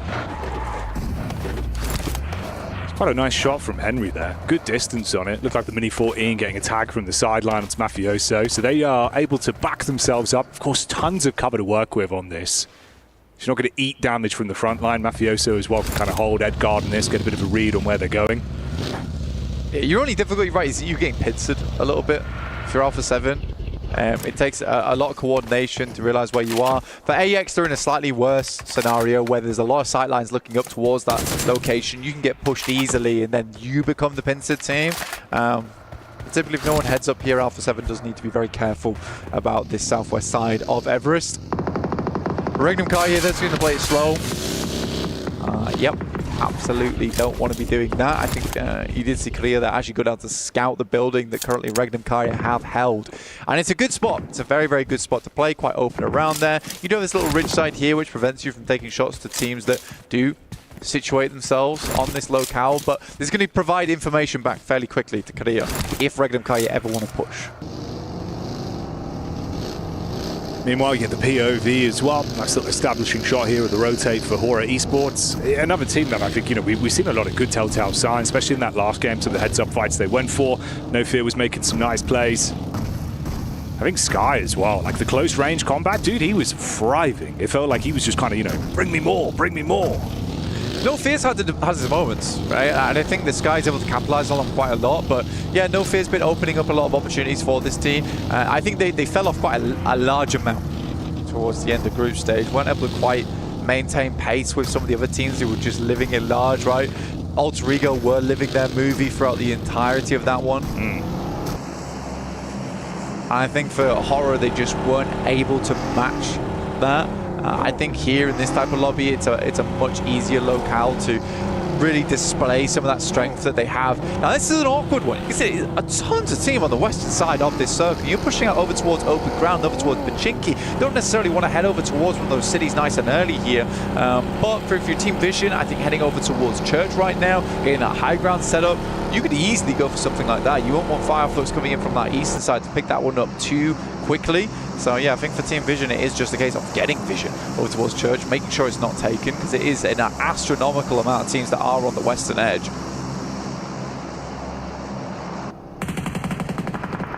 R8 as well, thrown into a potential bout between Influence Rage there, down towards the roadside. Morizin set up a couple shots back over Prestige, taking a hefty hit from Law, bringing down the gavel on that one. And again, you know, we already saw R8, it was frustrating. Their outing in the first game, it hit them heavy. The headsets were thrown off, the team was dejected instantly. So being able to at least withstand an opening pick here and bring yourself back into it, that's going to do more for them. And they do lose Prestige, he's fully taken out. You get the response back over, so 3-3 left on the player count there between them and Influence. Yeah, Law gets repealed. And like you say, it's a case of we went 3 for 3. Right, I think us losing one player, you losing one player, can't be too unhappy with that one. At least it doesn't go unanswered, right? Yeah. But alright, if it went unanswered after that last game where they barely got to play, you're feeling so cold going into that third match. It's very rough. So they have to play in this game for a good 10 minutes from now if they want to get some more of that practice in, which you hope they've been doing over the past break day, or maybe they're taking a bit more of a relaxer. But wait and see. Horror over towards the east, coming in through from Pachinki. Yangon Galacticos down towards the south side though. See if they actually do end up battling against one another. I think they do have a player nice and up in front to hold those players out. Horror's going to have to go for something very quick here. Could be an interesting head-to-head as well. Both of those teams have been playing with a pace a fair bit throughout the games we've seen from them. For Horror as well, you know, a lot of question marks. They play a little bit too passive at times, but they've been able to switch it on when they need to. Pretty rough position going through this field. A lot of sidelines available over towards it. It's a little bit later in the game now, so not as many teams will be holding this. So they're just going to head over towards the south side of Pachinki. I think that's fair enough. They checked the buildings down towards that south side where Yangon Galacticos currently ended up, and they didn't fancy that smoke. So sitting over towards that south side, taking the gamble on that one that no one's picked up for the meantime. They can potentially hold out R8 here. But it looks like R8's heading further down over towards Yangon Galacticos, which might have been a mistake for them. The next circle coming through. Ouch. Straight down towards the fields. Teams have got to plant themselves in here. Hope someone comes along to water you to sprout into a chicken dinner. Kind of combining the analogies there. I don't know if that one really lands. A bountiful harvest. Oh, there you go. Yeah. It's true. Some nice potato growth. Chicken and potato. We like it. We like it. Hey, that's a whole dinner. Is a hold in. A lot of teams moving in though, over towards this field. You don't have much choice right now. This is going to have to be a fast migration from a lot of teams. You are burning rubber to get here. But where in here do you go? There's not a lot of options. Yeah, limited space with a lot of squads to try and balance this out between them. It's actually a great rotate from Falcons. I'm actually very pleased with this. This is fast. They're into a nice spot.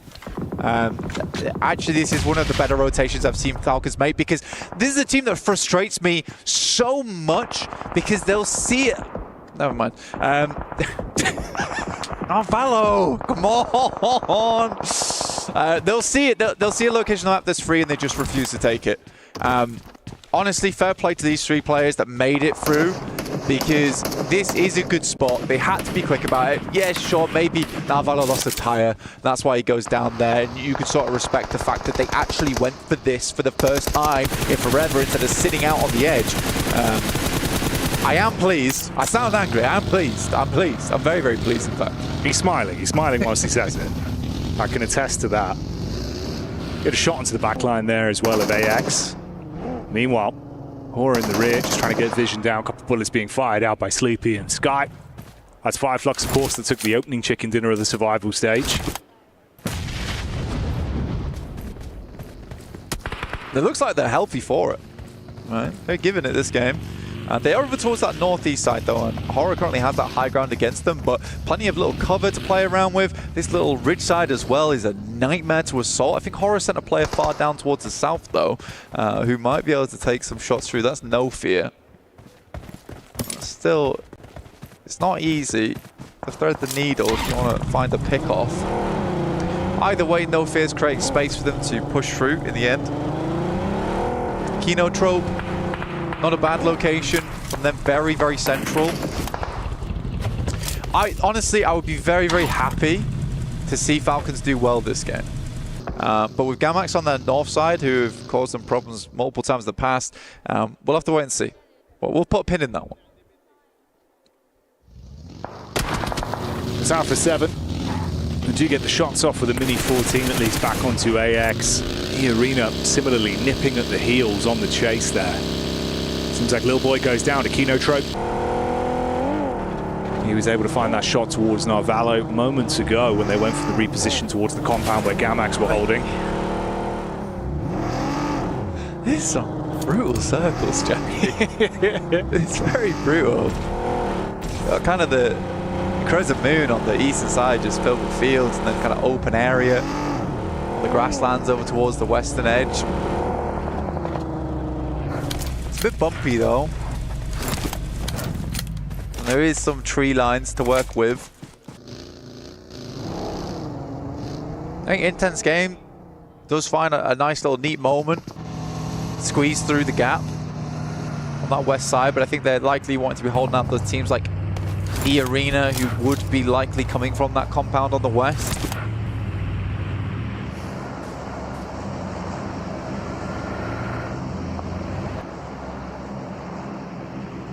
Heads on a swivel here for Fireflux as well. Found a stab back over towards Vision. Able to take that man down, out of commission. Still looking for more, potentially reposition back over from Scarface onto Hora. Meanwhile, on our screens here, you can see the nades being cast out down towards Intense Game. The Dolphins have got to make a move quick. It's one shot. He couldn't quite land it though. Madness. Sleepy does go down. Scarface actually pushes really far out towards the eastern side. It's a nice pickup from him. I don't think he needs to push this too far though. He can probably come back towards the team. He's just making sure that Sleepy ends up in the blue. And he can confirm that, which he will do now. Intense Game, lobs nades. Too close. And then too far. And then yet again too close. So the geometry on that one, not great.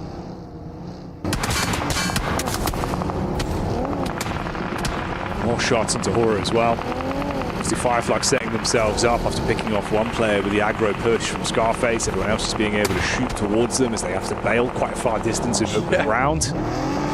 What is the options here, Jackie? Just run, man. Head held down. Falcons do catch off one of the players in Sky. He was getting a little bit too close for comfort for them.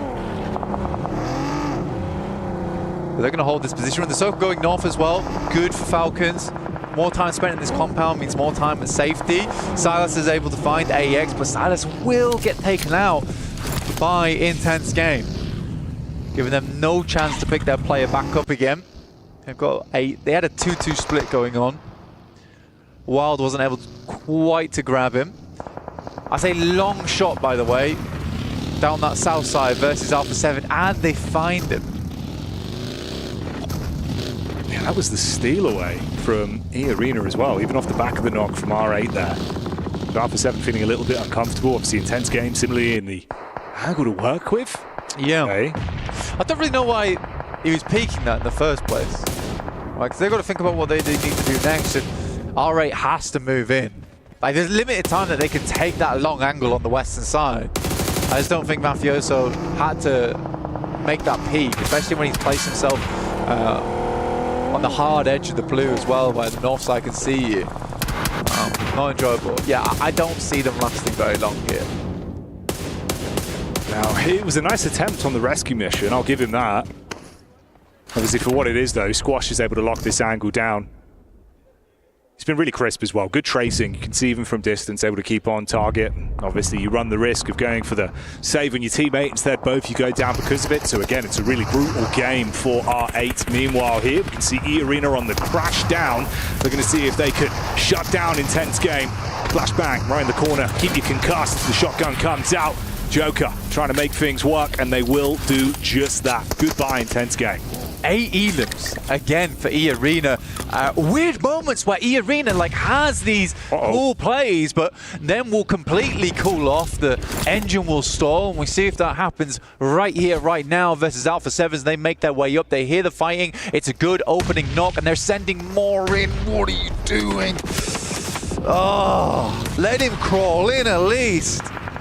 So grouped, they give that one up basically for free with the shrapnel being thrown over from Alpha 7. Al-Haji even taking pot shots from the side now, got an angle on the top of the ridge. The nade follow-up, that should basically be E-Arena completely blown to bits. I mean, you've got one guy, it's just Joker trying to get away. Everyone else in a horrific position.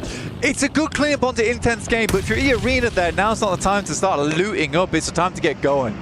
Right, you got to figure out your next move. Teams are moving in from your south side. You should know that from that compound that was sat underneath them. Tony K goes down to Al-Haji, who's bringing the pain in this game. In the meantime, most teams are on the outer edge. There's not a lot of area to play. You can see here, it is just barren ground. And that bountiful harvest we were talking about earlier might not be quite coming through for a lot of our teams. Oof. Koa getting the spot there on towards Solus. Damage back over from Power as well. As Fahedon's able to show his impact to Power Gaming, revving the engines, keeping the momentum going. For R8, they did get the revive back up onto the knocked players. There is still 2 alive in commission. That was Marth with the heads-up maneuver to keep him up whilst the attention was turned from Alpha 7. And of course, on that E-Arena crash that we saw moments ago. But R8, they made it a fair way into this game. I think they had to. They needed something to give themselves a little bit of confidence going into the next matches after that first one where it looked brutal for them. It looked absolutely brutal. Power in the meantime, though, like a locust over on this western side of the map, ruining all of our crops, realistically. Taking one shot after another at stragglers. The more they clear on the western side as well, the more strength they'll have in towards that end game. It looks like Easy's going to scout down over towards Alpha 7 here. We're getting peppered.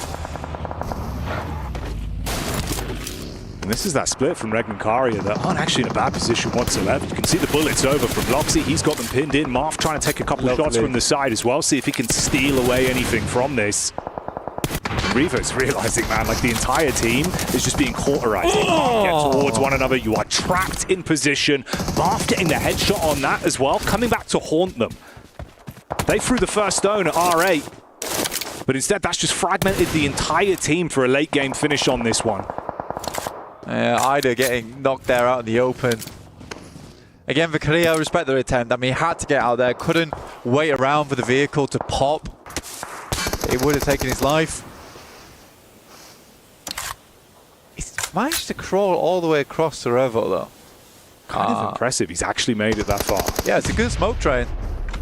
Eden goes for a blind nade. A guess on it. Just having a look at the smokes. Toshpik goes down, as does Loxy. That's a double knock on the nade. Wild's not there to assist, and this should be a free and easy maneuver coming through. That must have been directly through those slits on the top of the shack there as well. What a nade that comes through there. Oh, yeah, I think you leave him. I think you leave him. I think if you're Wild, you're looking for a survival game. I don't even know why you bothered. You got to know when to cut your losses on that one. Yeah. No one to fold him. Exactly, man. Can't be going for these gambles right now. This is not the time to do it. I mean, at least with the reset, obviously, you've got the two players from Alpha 7. They were able to get the pick back up in career so they can play off one another, but they have to just bail. The position was compromised for so long. Keenatrope inside of the slight hut there. Back towards the hovercraft. Tuck in, see if they could steal that one. Key's still in it. Nade over the top, just into the back line. If that's on target, it could be uncomfortable, and they're pinned in at least. You got the flames in front of them, the nade over the backside. Horror getting hit by Easy as well, makes that look easy. That stage, Kadir goes down. Just Revo's still up. Nongshin Red Force in the back lines as well, taking shots. Some good nades, some good ordnance coming through from Keenatrope to keep them at bay. In the meantime, Falcons will have to deal with Gamax on this north side eventually. They played a slow game with one of the only teams that had a compound for this long, but they need to step up now. All right, versus Gamax, this is where they need to win this fight. I think it would be a crying shame if they lose this engagement.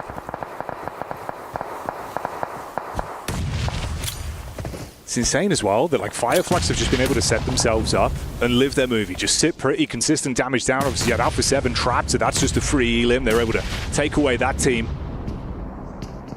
And they have been sharing this land for so long. I mean, Gamax have basically been sat here with two players for an absolute age. I get that they were wanting to wait for the pushes to come through, but I do think they could have held off on those nades a little bit. But I think Falcons just wanted to confirm their cause on this north side. It sort of makes sense. They will have to move down now. It really depends on how aware they are of the rest of the circle. Like, what's the scenario? What's the situation? Have they been keeping tabs? This is a long ramp from Koa over towards Power, which I personally think is really dangerous. Yeah, this is kind of insane. Honestly, this is a Power that look really strong in this match especially. They've been playing some great PUBG Mobile. The fights they've been taking, it's heads up, it's quick decision making, they're relying on one another.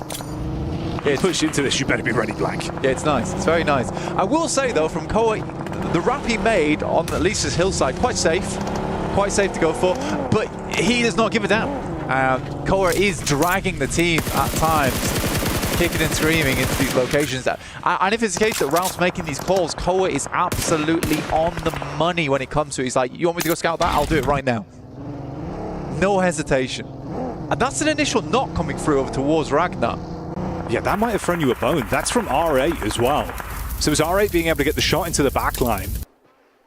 They could engage off of this. It'd be the opportunity to go for it. Obviously, you can get that player back up pretty quickly, though. They're giving them time to work with on this. They've got a little bit of cover for it.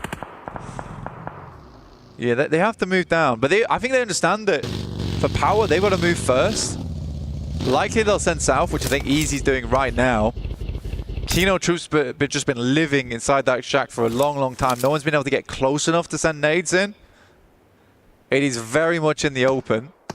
2 loot crates to work with, though, for Fireflux, so they get a gift from up on high.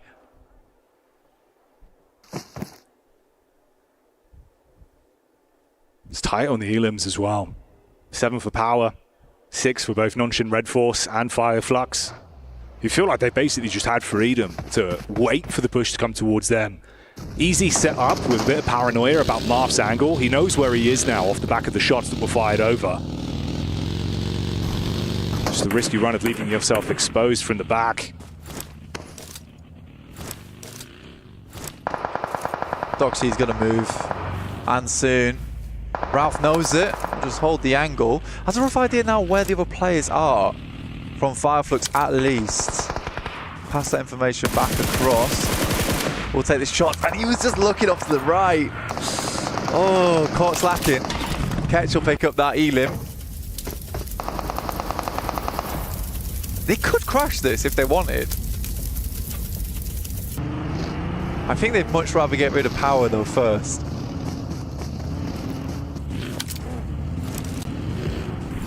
Still the moves Power have been making. The push back over onto Marth, you steal away the bit of cover from him for now. Still 3 players alive. Getting a lot of reads onto this. Attention being drawn over towards Fireflux as well from the majority of the squads. And the Kenotrope still just being able to live on borrowed time. Just sat tucked in, dropping the smokes, keeping it uncomfortable for teams to get close. Again, I think what's happening right now is the nades used by Falcons versus Gavax, which I think was unnecessary. They were going to go down at some point either way, as that blue pushed them out. Koa does find catch. What a shot. And what a timing on it. No one goes down, and they can crash it. I think they have to crash it. Ralph's going to send it first here. Dropping as much medication as possible. Complete misread on the angle. Has to be happening from Redox. Koa's left behind, and Matcap lives this one out. Oh, man. The shots from the side from Kenotrope are huge as well to buy time, and this comes back to bite them in the bottom. I mean, you can get the res back up, get him in position. They've still got a good angle to fight with on this one. Fragments them massively. And for Power, they might be in a spot to potentially steal some of this away. You got the scout from Vahidan at least looking for the read back over. I'm just not entirely sure what the idea was. I think they'd bought themselves some time, in which case they could start looking out over towards Power. They didn't even bother to try and scout those players. Ketch is going to send out of the way, immediately ducks down, M79 in the hands, but it will be Ragnar to find those shots, just barely clipping him through the grass. I don't know why Ralph would have wanted that angle in the first place. Like, where do you go from there?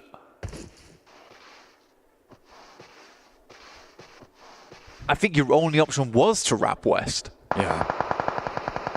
For Fireflux, it was awkward as well. The supplies were running so low. He had no shells left for that. So when he drops, couldn't fire out smoke to shroud himself. Both of them now go down. You're out of commission, leaves us with a final three. Koa barely crawling into the zone, belly on the ground, looking for the angle towards Kenotrope. Oh, the timing! So exposed. He can take this shack though and play in it. And hope he gets a second. There's a player on his right though, and he does not know. Ragnar with the angle, nade over the backside, shots at the feet, so low on HP. One bullet and a dream is all that he'd need. The peek back up. Oh, the knock on the Ragnar fragments Power, but they've still got the manpower advantage on this one, and it's down to Falcons with just Koa. Peek over the top side, spots the head of Easy, shrouded with the smokes, but bullets coming in from 3 separate angles. This is a nightmare scenario. Just has to guess the angles. We'll just send back. I mean, well played to Koa. Again, it seems like the player on that team that sort of has his head screwed on a little bit. I don't understand that push from Ralph. I don't know why he'd want that position from Fireflux. Again, he just try and wrap on top of Power. It's an interesting one, Jackie. But again, Falcons do get themselves a second place. I love that they push that position. A lot of times they just won't take those opportunities when they're right in front of them. And this time at least they picked up the leaflet. Yeah, they bit at it when it was provided. It might not have been as clean as they were hoping for, but I tell you what, for Power, they were mopping up squads like a spilt drink. Some fantastic action on that one. A great second game, an early chicken dinner, and looking more like the Power that we know and love. It is about time there for Power as well to start pushing those numbers upwards. It was a good play, very well played. Obviously, sweeping on that western side was really nice. Heading up that top side, it's an unfortunate game for Narvalo. I think we've had plenty of moments there where Narvalo has gone down a little bit early. Not necessarily his fault, just a struggle on the rotation. In the meantime, we're going to head right over and rotate back to the desk after this short break.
currently here with Team Gamex ahead of our survival stage. I have to ask you, why do you think it was that the group stage performance was a little bit of a struggle for you boys? Because it's like our first international tournament. Even we have like one player, it's first his tournament ever, LAN tournament. So we struggled, like we need more experience, just time. We need more time, and I think we had it for the first 2 days on group stage. And how have you boys been supporting him, you know, with it being his very first LAN? It's the same game, not changing. Like if we play in online or LAN, it's like the same game, same tactics, just different team, like more powerful than our Legion, but still we can do it. And speaking a little bit more about the performance that you had, there was a distinct lack of eliminations throughout a lot of the games. Talk to me about the game plan heading into survival stage. Can we possibly see more aggression coming through from you? In survival stage, I don't think we're gonna play aggressive for this stage. As a team, I think we will play by the way who make us win only. And obviously my last question for you boys, you headed into this entire event having won the National Egypt Championship. Do you think the play style of all of these international teams is much different? Exactly, too much different, because like national championship is way different with international, because like we have 14 national and then BMSL and then PMWC, so it's a long way to get here. Would you say that the competition here at EWC is way more difficult than the national? Yeah, exactly, than ever national region. All right, well, best of luck to you boys. I'm hoping to see more fight coming out of you, and we'll see you in the survival stage. Thanks. Well, we have Power overwhelming here at PMWC, as Power's been able to take the first match on the grassy pastures of Erangel. Joining me is Seven, as well as Maxman. Seven's loving it. He loves that Power's been able to take this one. Talk to me about Power. I was just happy to see them play like how when we would just tell them, good job. We were watching PMSL Mina, and the reason why I said that is because they would end up third-partying quite a lot. You know, don't worry, I'll break it down for you. 12 eliminations out of this team, but they were just being a lot more proactive. They were third-partying fights. They were making sure that they got a lot of ground. At one point, they were having a 1-1-2 split, which was quite impressive. And then, I mean, at the end, the way that they were able to play that perfectly, just waiting until the last second, sending 2 players towards the south, maintaining 1 player there towards the top of the hill, that was the winning play. All the teams in this game were pretty much in the field like, please, sir, can we have a good position? Power, no, this is our mountain. You're not going up here. And actually, because of that, they kind of push away E-Arena. They eliminate that team onto the western side, and they avoid Alpha 7 from claiming the high ground position pretty much this entire game. So they were very, very controlling on that little high ground position up northwest. So Power, they had a really good setup on their second day of the group stage, and it seems like we are seeing a bit of a continuation of that here in the survival. Another strong fight back from Fireflux as well, coming in as the only team really from the east. I thought maybe we could have a bit more of a 2-2 split going on for them. The 4 in that one location seems a bit much, Max, and it did cost them some casualties. Well, unfortunately, you've got a lot of teams around you. You have Nonstrom, you have Falcons looking your way. One little hay bale is just not going to cut it, defensively speaking, and you're just going to be losing players. So it didn't work out for them. It's unfortunate, good entry point, but the circle is just forcing you in a bad spot that you can't defend properly. And it didn't help them that they were just focusing so much on the fight happening between Kino and then Alpha 7. They didn't even realize what was happening towards the south of them. Zero scouting. It ends up hurting them. Let's take a look at the match report overall here for this one, as Mr. Joker here getting himself 6 eliminations. Catch though, that's actually quite impressive damage from coming in from the fields, Max, considering that you're really trying to bunker down, really not draw too much attention about yourself. So that's very well done. They were trying to play it silent until Power got involved, because they got in that one building on the high ground position of that big plateau up north, and they were just getting naded to hell by all of Power. Like I think the Power were just out of utility after that fight. They just looted the crates of the arena. They were really struggling at that point. One team though that did have a potential semblance of control. Oh no! Do you want me to bring up Falcons? We can talk about Falcons all day. Should we? Yeah, let's do it. All right. Let's look at this. We don't push 1 by 1 normally, and what are Falcons doing? 2 solo drive-bys right next to Fireflux to instantly punish it.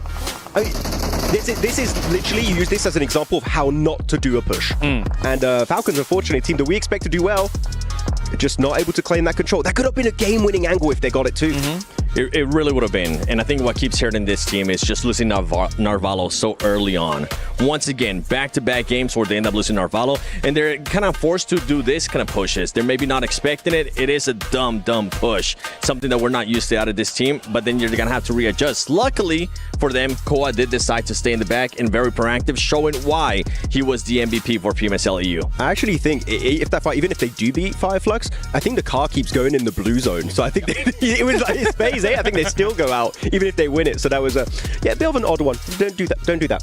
So. Yeah, fair. A difficult though finish for some of those teams in the fields. Obviously, as you say, Power though flexing down to the bottom to establish even more control. We were musing over the idea of whoever's going to win out these hill fights from that west side should have a good opportunity here to be able to get themselves big points on the board. Well, at one point, we even saw Alpha 7 when they were being a little bit passive there towards the edge play. We're okay, let's see where you're going to be going, right? Are you going to be going towards the north? Are you going to be maybe fighting Power? Are you going to be waiting for a third-party situation? And no, they just end up deciding to fully send it with 2 players towards the middle. It didn't end up working out them. For a split second max, though, we saw the hovercraft. We're like, maybe? But it didn't end up working. The hovercraft in the field finish is like pretty good. It's a gift from the gods. Okay, yeah. Just have, especially when it's exploded, it's just a fortress you created at that point. I actually played a game of Ultimate Royale. I had 4.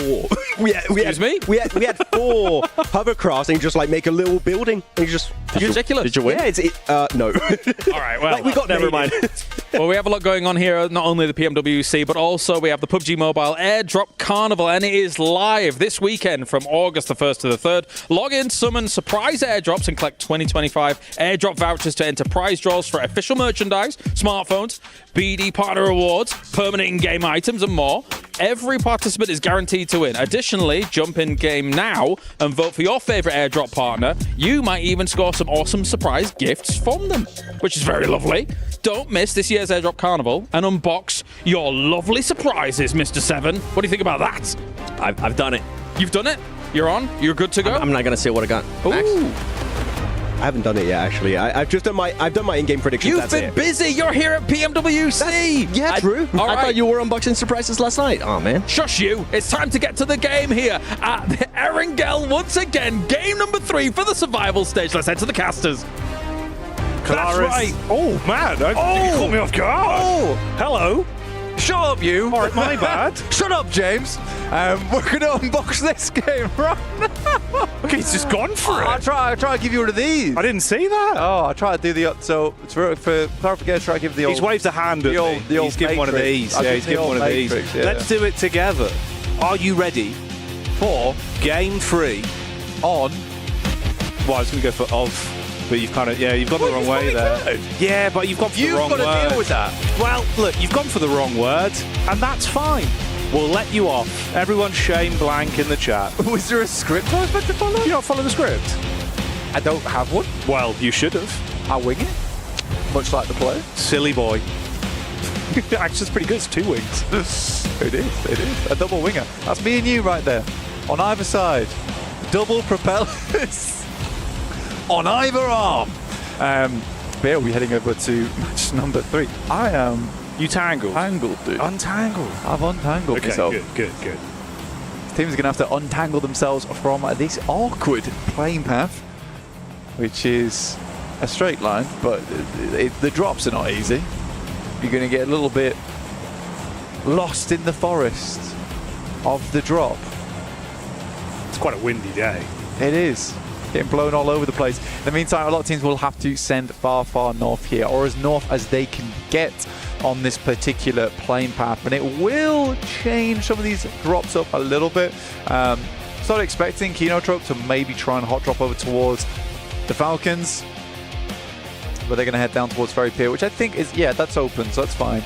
They could take that.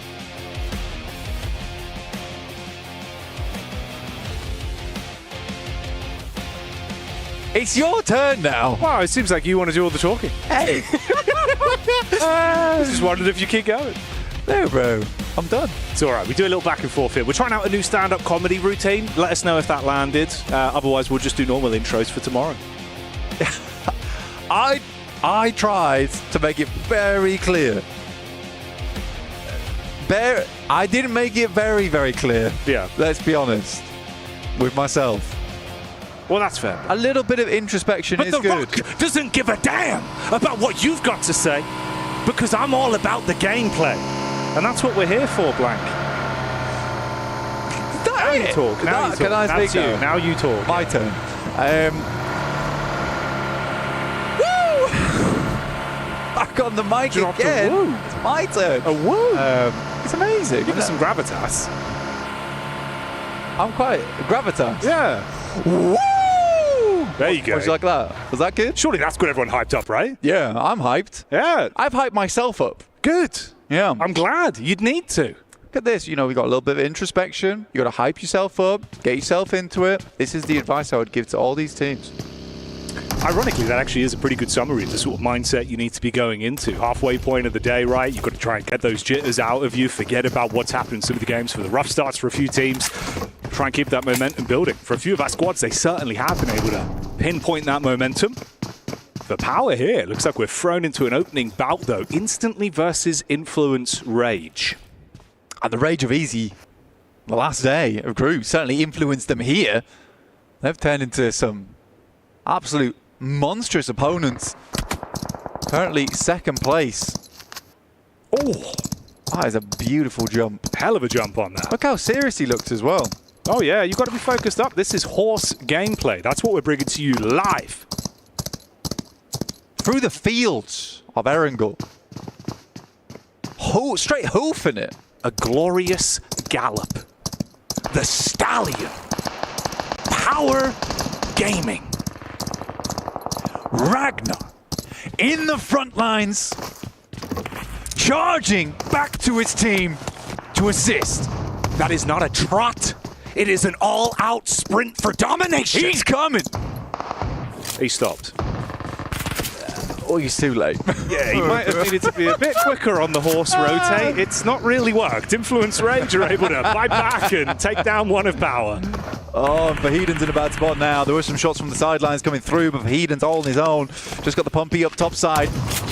Ooh. And he takes a disgusting tag as he drops. Yeah. Yeah. Yeah, indeed. Mac 10 Madness up close. SMG slaps him upside the head. Ragnar from the top side, though, does start to show what he's made of. Bullets down range. Fragments, Influence Rage once again. Lil Boy got to make the move. Drop the smoke, see if he can get his teammate up. Nade from Easy. Ooh, only one, though. We know that he's a bad boy when it comes to it. Let's see if he can hit this one. It will be very influential. Goes through and bounces. Easy. After the M16. Ragnar's just sending it, dude. He's going in. Close on the doorway, ready for it. He was late to the party. Everyone's already left, but he's determined to keep the music pumping. He just dives into action. 17 bullets in the clip. SMG. There's the secondary if he needs it. Pull out the UMP. Yeah, you know me. Ragnar about to make some crime scenes on the dive by. Lil Boy down and out. Not the big man in this situation, but the turnaround for Ragnar. Feel his wrath. Pulls out the 4 bullet. That's all he needs. Nade goes through. Ragnar dives out the way, but somehow on the stairs still takes the tag. Diego will find one. And we are in a 1v1 between Easy and Diego topside, but in comes another team. It is intense game. And as everyone starts to cheer Ragnar's name, intense game, drop the shush, the silence over the fight in the compound. Diego tucked in, trying to play on the back foot. Easy. About to be hit with a heavy nade up close and personal, just a desk to provide cover. Playing it safe, Molotov in. Have to climb this one or just fully take the brunt. Walks out the way. No one's seen him just yet. Gets the tag. We'll find the knock, but it's not enough with Silence, who will silence the party here. The boombox thrown out the window. Diego in a tough scenario now. For Influence Rage, Power will take the #1 spot, but for how long? Only 1 point ahead of Fire Flux, but they have had a good run today so far.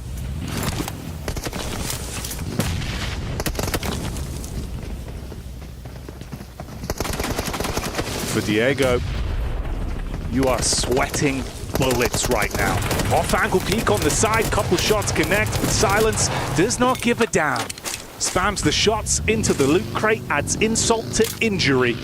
An intense game, make out with the cleanup crew plays on the fight from Influence, Rage and Power. Hansel's a 3 for 3. Kind of a wild step down, by the way, now I'm looking at it. Alpha 7 in 6th with just the 11 points. That drops down to 9 in 7th. We're in just single digits all the way through to 16th. AX with a big fat goose egg.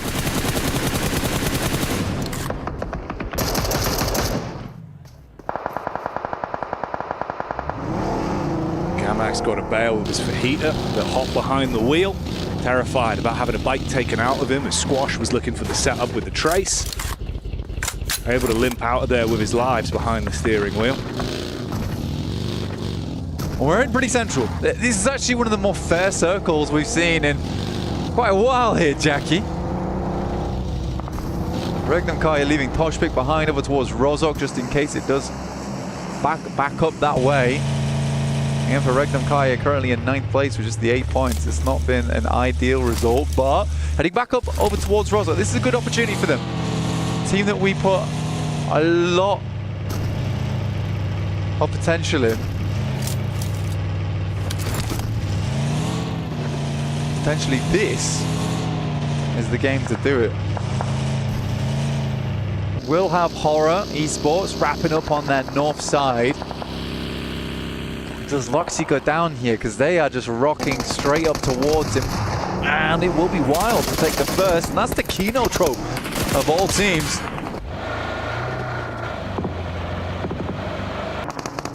Regnum Kari as well, taking hefty blows here. When you're down to 2 players, it's an awkward firefight between them. You're getting crashed on from either side with Kino Trope and AX. Diving into action off the back of the punch. Henry firing out bullets with the Scar, ripping people to pieces. Devotee locking down the wide sight lines up front as well. 2 points accrued. That 0-pointer completely gone. It's not the case no more. No way you're Molotov.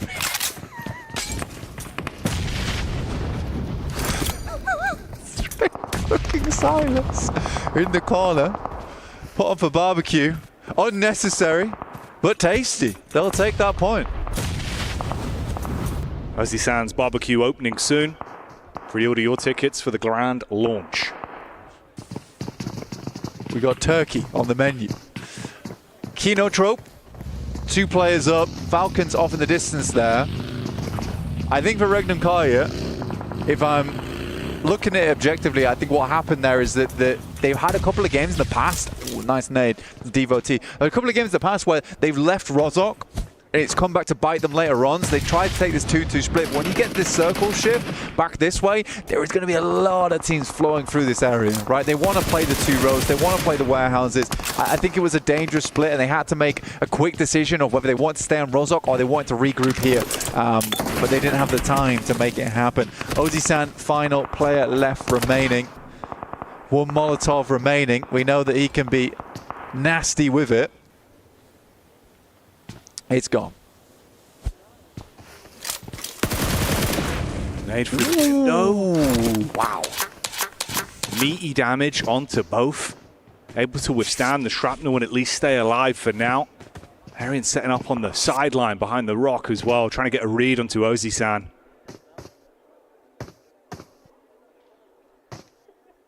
This is getting awkward now. Falcons do peek their heads out of Pachinki as this one moves further away.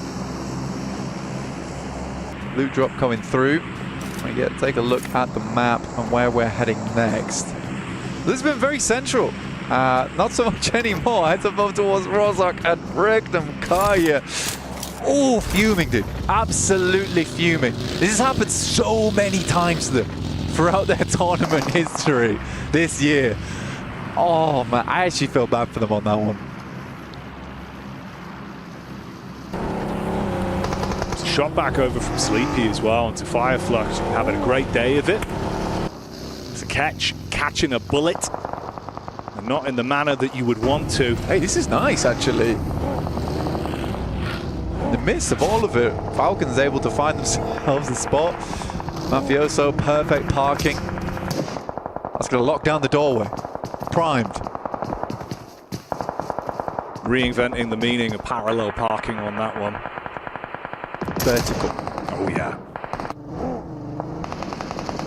Straight up, ready to climb, and that's what they're going to be looking for. Alpha 7 going to want to find some points on this one. Don't know how Ozzy Sands made it in there, but he has. A solo. This is Falcons' favorite spot, by the way. They love playing this position. My only issue with it is that the 3-story sometimes gets pushed a little bit too hard, and I don't think that the Falcons quite have a solution for it yet. I'd like to see how they play it out this game, because they have a huge amount of potential from this position. Nice high ground to work with, nice vision, claiming 2 buildings as well, and able to play off the back of one another with nades from that top side. If it continues to zone in on that area, you've got a good chance at that game. Alpha 7 looking for more points on this one, currently in the top 8, but they want to secure it a little bit more.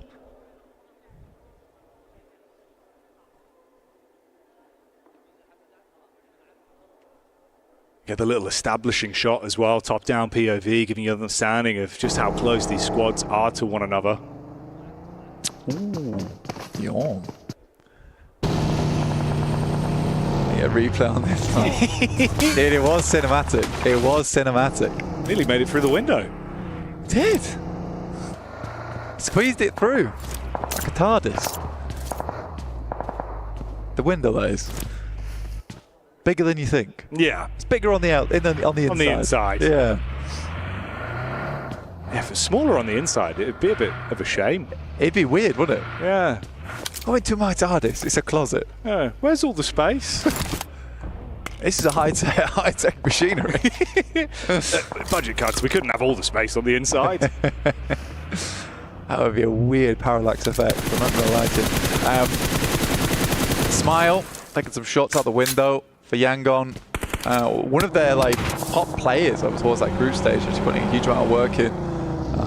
There is some games where Yangon's able to get quite a few points. Usually they do limp in towards those final circles though. This is hella awkward for Falcons as we send over towards that eastern side. Now Gamax might have played a blinder on this one accidentally. Obviously you don't know where the circle's going to go, but that's actually a really nice place to play and gives you a huge amount of control. Now Falcons is at the back of the queue. Fantastic compound a minute ago, not so much anymore. Horror's quite glad, despite being one of the first to this location, they didn't fully commit, and they didn't have to. They had the option to play on this eastern side, and they'll get a lot of benefit off the back of that.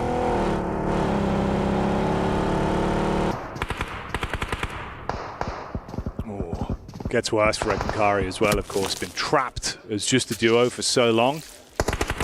Alpha 7 able to get the sight lines over, so we'll commit onto that with Toshpik being knocked down on his last legs. Loxy not really in a spot to quickly make the dash to grab him just yet. Nades over the top. Got the smokes on the bottom of the ground at least to try and provide some semblance of cover here. For a team that starts in Roshawk, they're pretty rubbish at it. Thoughts? Just going to let that one ruminate, really. I just thought I'd let that air for a bit. I don't think that they're bad at it. I think it's just indecision, dude. Sorry, are you moving further away? Is that backtracking? I am backpedaling. Yeah, I am backpedaling. No, I think that it's not a case they're bad at it. It's indecision. If I'm being real, it's indecision. Fair enough. I think that's also what we have seen a couple of times already, where it feels like the split on the instant decisions where they need to go for something that hasn't really been there, especially today, where it's felt almost like the pressure of the situation has been getting to them more. Yeah, it's like we should move. We can't just sit in our drop spot and you get on with almost this hyperactivity where we've got to take a 2-2 split or something. Surely it's not going back over the Rozhok again. But no, unfortunate. I think that is the difficulty for a team that starts in Rozhok, is that you kind of want to make some kind of a play early. You don't want to just sit around forever. Cole's already found the 2 elims though, which is nice. Settling Falcons in a firm 3rd spot on the tables. I genuinely do think that those games that they've just come off the back of were very important. I think you put it well in saying that they're quite passive games. They were just trying to get into that top 8. And it's so funny because when Falcons start playing like that, it's like, we just need these points. We can play it cool. If we don't need anything drastic here, their gameplay goes up by a high margin. Yeah, you can see the percentage play is what they go for, right? If it's not over 90%, it's really worth running the risk. Yeah, we're seeing it actually work for them. Devote with a connection back over onto Never Alone as he's tried to make the dash there for Vision. To join the rest of the squad over towards the compound side, so a bit of a split, 1-3 on them, having to try and link back up. It's Volt that's a key piece of this team as well. Yeah. One thing I really do like about AX is that whenever you look at the player cams, they're always speaking to one another. Oh, always commenting. Good, yeah. They're not the best team in this lobby. I mean, that is clear, right? Yeah. But they are giving it their all. It comes back to Rozok. Gamax also quite unhappy with this one. We've had East hard shift to West hard shift. Man, if Regnum Kai just sat still, you know, could have been a very different game for them. Alpha 7 playing on that south side. Still at 4 players as well, and I think it's a good position to play. You don't have to worry about a lot of the major action happening on that north side. You can sit pretty down towards the south. Yes, you don't have the high ground, but there is less teams to contend with.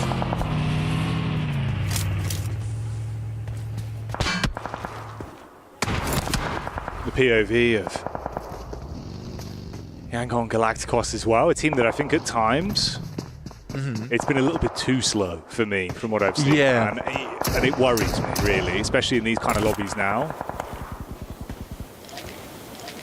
Not feeling very Galacticos, you know? No. Not very Higgs boson. They don't encompass everywhere.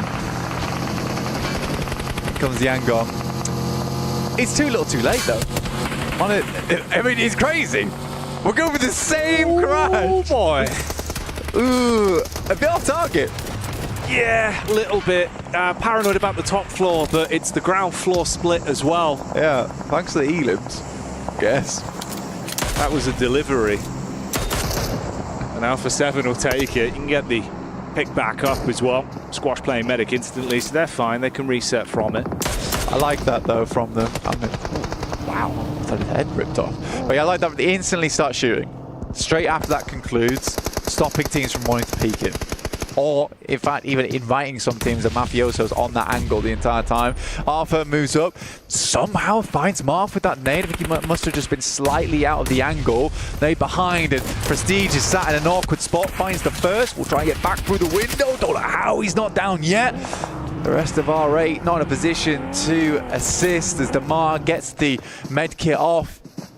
But both his teammates are away with it. Tries to ricochet the nade with the geometry there of the building. Doesn't quite land on target. So they get ample time to deal with the fragmented players from R8. And Damar really just trapped on the push up here. Curious what this play from Sleepy is. I think he's just trying to identify some little bit of information. R8 goes down. Again, it's been a rough spree for R8 today. APK. Let's get hit with a nade. That's from Nongshin Red Force, who did work their way up, and they have picked their moment quite nicely, and in comes more and more nades, but it is Horror actually picking up a couple of these shots from a hell of a distance. Yeah, substantially far away, but still making it work. It's interesting as well, Nongshin Red Force, as much as they haven't really been on the forefront of the observing in this game, they're still being able to steal away points a little bit here and there with some of the rotates we've seen. This is one where they line up, top heavy angle for Doxy. Unloads the magazine, detonates his way through. Sigamax trapped in position. Paranoia inside the building, but Tizzy able to compose himself and find that one onto Fajita. It's quick. Actually, from Nongshin Red Force is very quick. They should rack themselves up to 6 elims on this one. Again, they started off really strong on their day 3. All right, last day of the group stage. And it was the way that Max put it, right? They were slipping. Yeah. And it's the best way to put it. They were slipping. Pressure mounted a little bit too much for them. And they couldn't keep up the gas towards the end of the day. They've gone away from it. I think they looked visibly upset with themselves as well on day 3. You could only feel bad for them. Yeah, you saw some of the individuals, you know, really not sort of turning any cheek to show their emotion. If they had a bad game, it was very obvious. But, I mean, it felt like they did at least kind of unpack the bag with it. So, you know, it was a rough game. They were able to reset. You didn't carry those emotions on. Dude, there was a big solve in that last day for them. Yeah. Right? There was a big solve on their gameplay, how they wanted to work these things out. And I liked that. I did like that from them. Figured out their gameplay. They're going to bring that into survival stage. It wasn't like they didn't gain anything from that day 3. Tizzy finding yet another with Volt on a long angle from Mansion. Oh. Baited out for the fight, and it's a sideline shot coming back in from Sky. He has been influential on the map. Yeah. Like some really good shots from the M4.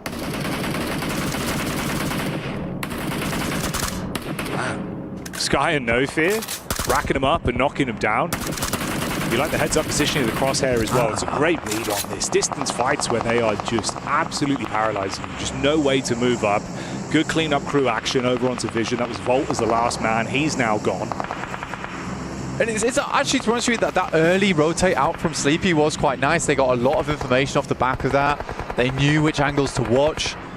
They didn't have to move out from the eastern side of Rosok, but they do it anyway just to pick up some free elims and clear out the eastern side. That's their big goal there. Now they can start to work the issue over towards the west.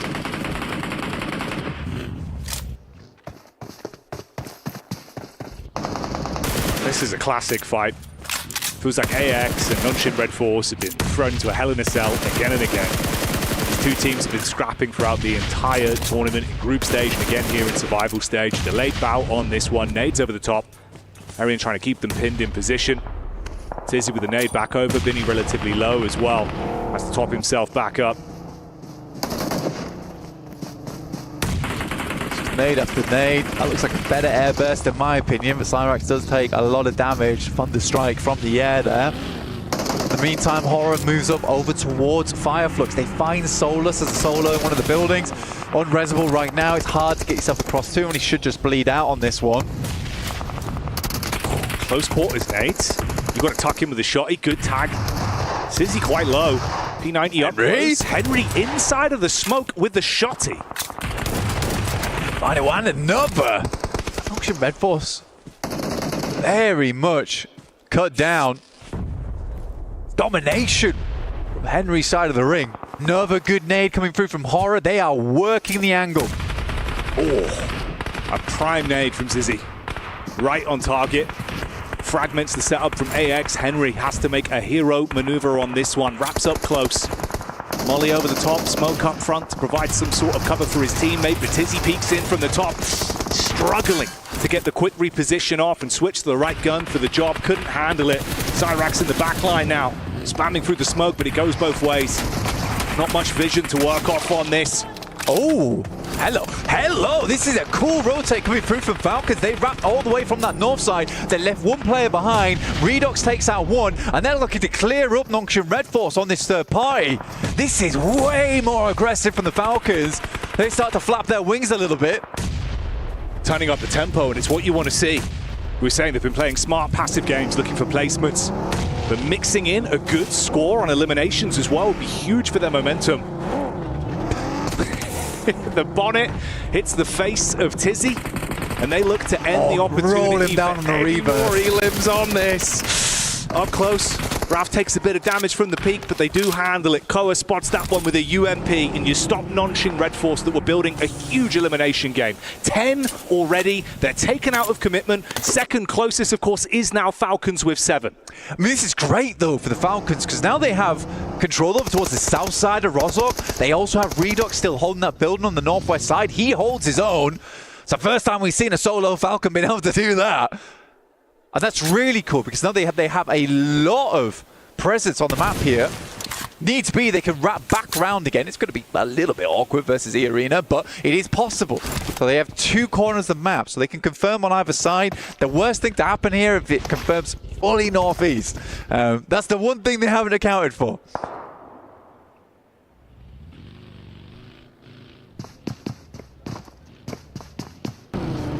Arena and Alpha 7 as well, obviously in position for so long here down towards the compounds. A lot of nades being primed here. They're ready for a crash, that's why. They know E Arena has to come across. They've heard the fighting on the south side as well. They're just priming them.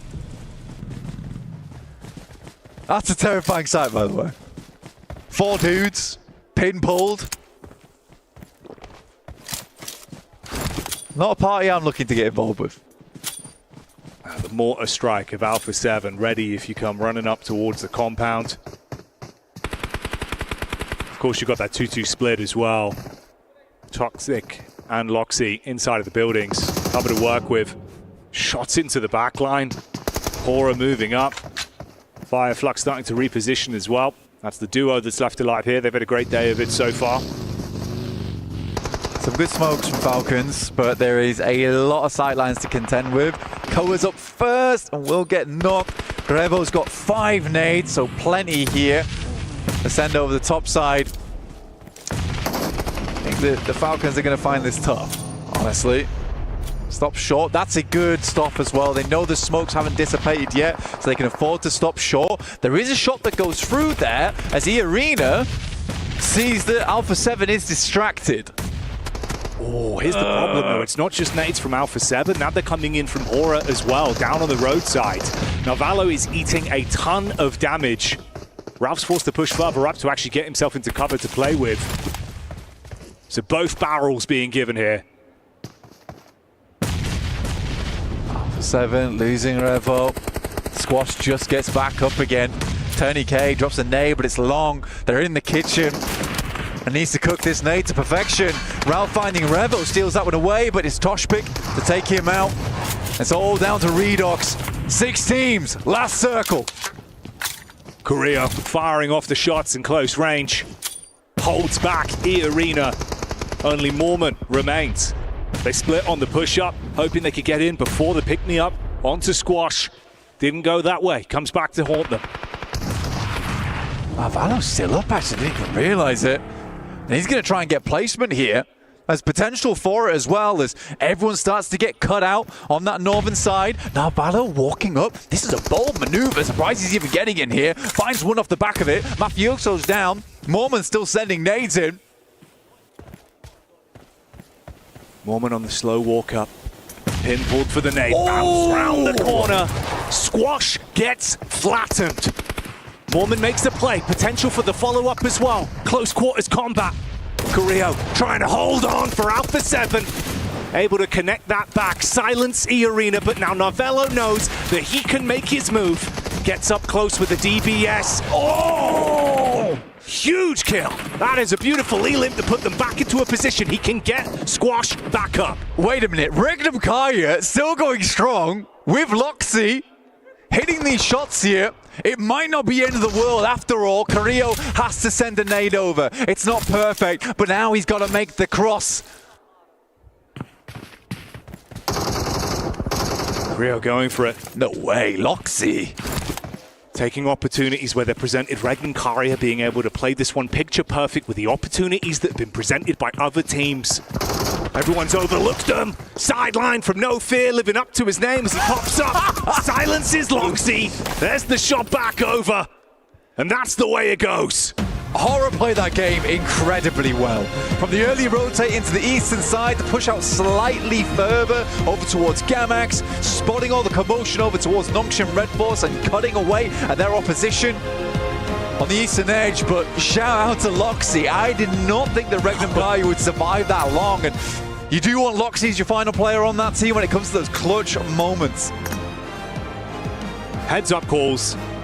Reading it so well as well. Opportunities when everyone's attention was taken away from them. Like you said, subverting expectations. It was a brutal beginning for them, but they put it together. They piece away some points at the very least. For Alpha 7, what a tough task they had there versus E Arena. Falcons on one side. Not an easy maneuver to make happen. Carrillo does survive it all. Could have been pretty sick if Narvalo hit that shot, but looks a lot better from the Falcons. It certainly does. They're building. The wings have been spread, but the action is intense. So join us for more after the break.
Pulsar Legionnaire available now. First outfit with special head animations and voice lines. The Pulsar Legionnaire set comes with its own super cute voice lines that can be toggled on or off. What happened? Bye, friend. Hello, Earth. I'm here. It also features the upgradable Hyperion ship DSR and Jet Reaver glider with special animations. Experience parachuting like never before. That's not all. Even more rewards await. Event period, July 25th, 2025 through August 26th, 2025. What are you waiting for? Get the new Guild set now.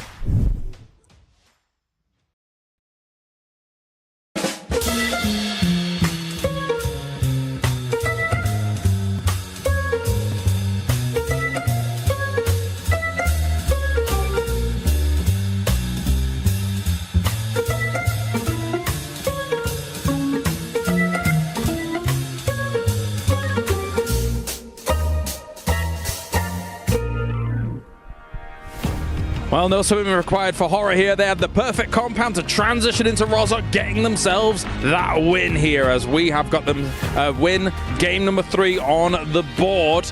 Brilliant stuff by them. Joining me, Neptura, as well as Seven, to talk about this victory from them. Neptura, this was all them sweeping through Rozhok, looking fantastic. As usual, as I would expect from a team of this caliber. Hora, I have always talked about Hora. I like them a lot. I like how they play. They played it basically how I would normally expect them to. They had a really good compound, as we were talking about.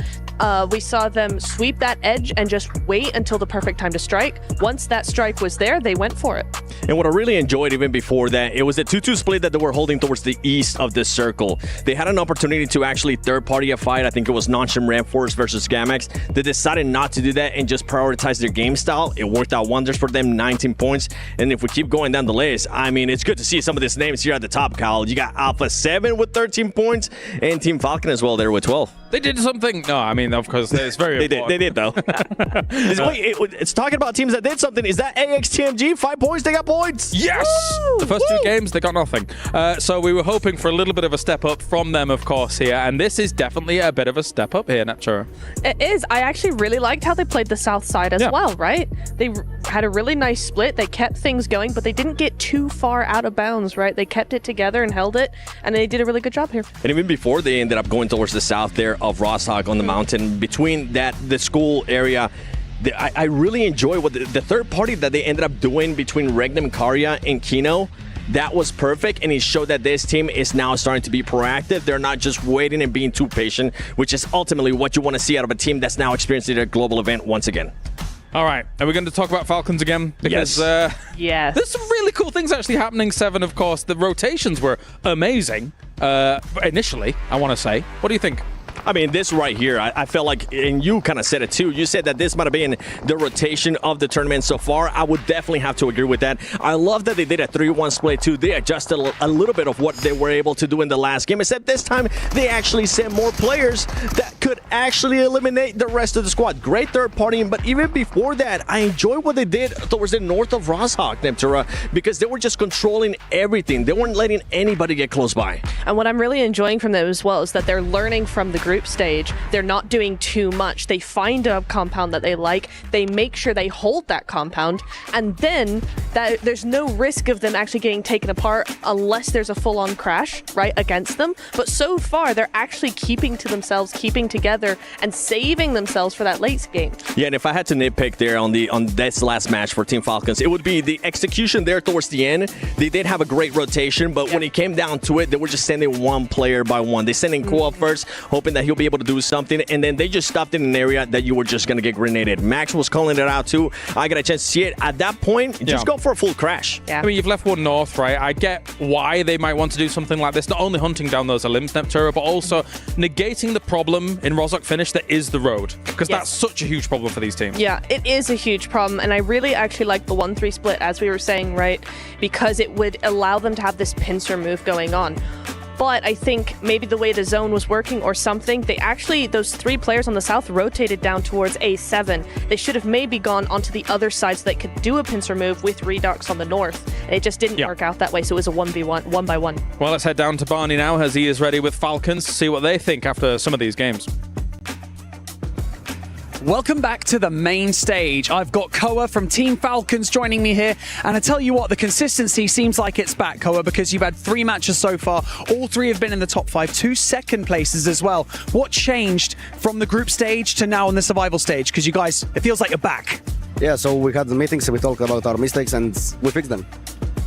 Simple. Okay, that's simple and effective. You know what, Koa? I want to talk about you individually as a player because your impact since joining this team has been incredible. You've been MVP in the PMSL season, and now you've come here and you're clutching up in highly intense moments, I would say. How do you feel like you've gelled with the team, and why do you feel like it works so well? I think it works because the team have some structure, and then my job is only to take the kills. Your job is to go out there and farm the kills. And what's happening now? So coming into the next 3 matches, are you guys just going to keep the strategies the same? Because it seems like it's working. Yeah, we're going to keep all the same. Koa, I like interviewing you, man. You're simple, you're to the point. I love it. Back to you guys.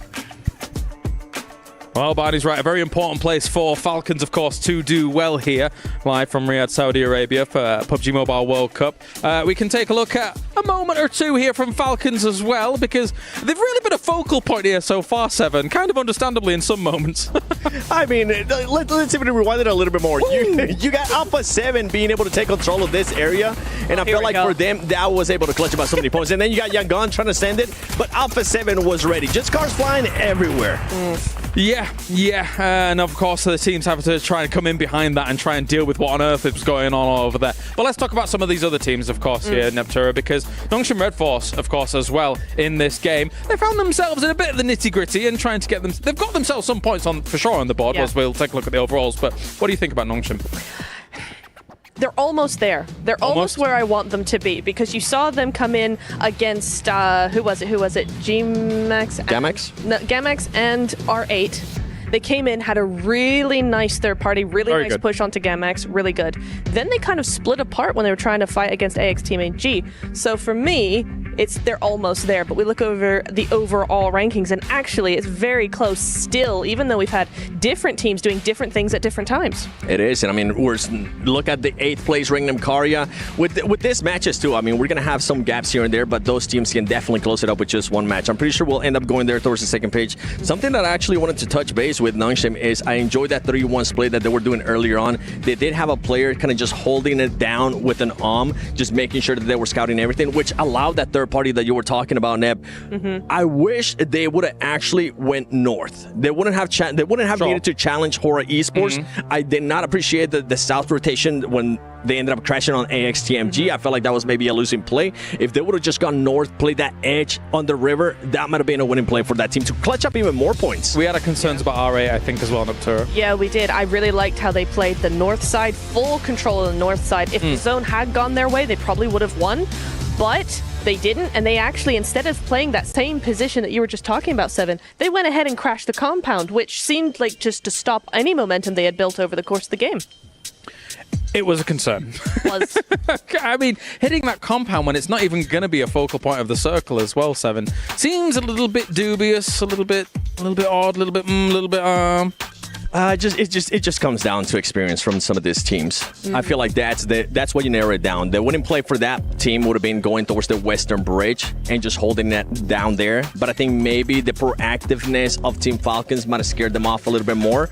But for them, I mean, if that's what you're gonna go with, it didn't end up working out for them. Maybe they'll be able to fix it up going to the next games. That said, always difficult in an urban ending like that, of course. The road obviously causes a big problem. You're seeing how reluctant teams are to try and move from building to building. And that was what was really impressive about Hora, their actual sweep from building to building in this game here in Neptura. Yeah, it was. Again, you not only have the road in the middle, you actually have that road in between their compound and the rest of Rosov as well. So that's very open. I think Regnum Karya had those buildings on the other side. So it was something where they had to cross over, and you can only do that by a full sweep the way Hora did. If you stop at any point, it's game over.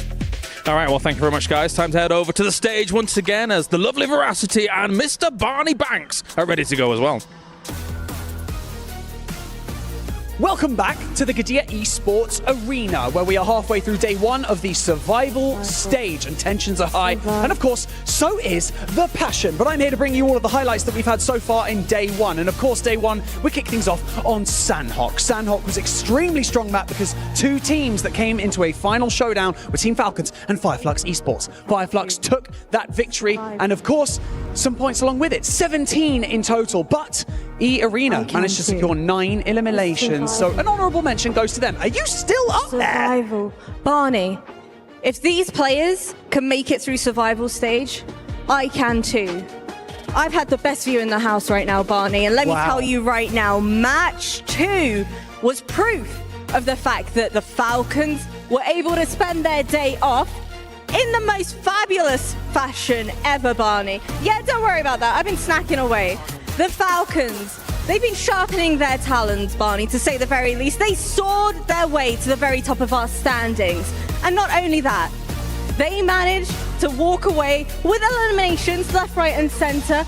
But unfortunately, Fireflux Esports began clipping away at their wings. Our final fight, though, it saw Power Esports taking down the lone survivor representing the Falcons, and that was Koa, marking the 3rd chicken dinner right here at this event for Power Esports. Going into map number 3, Nongshim Red Force kicked things off extremely strong with 10 eliminations by stage 7 of that particular map. But in the end, it was Hora Esports that managed to clinch that victory and claim that chicken dinner for their own as well. So that's nice. A good amount of points for Hora Esports, Veracity. You know what, Barney? Enough chit-chat from us. I want to go ahead and dive into match number 4, baby. Let's do this.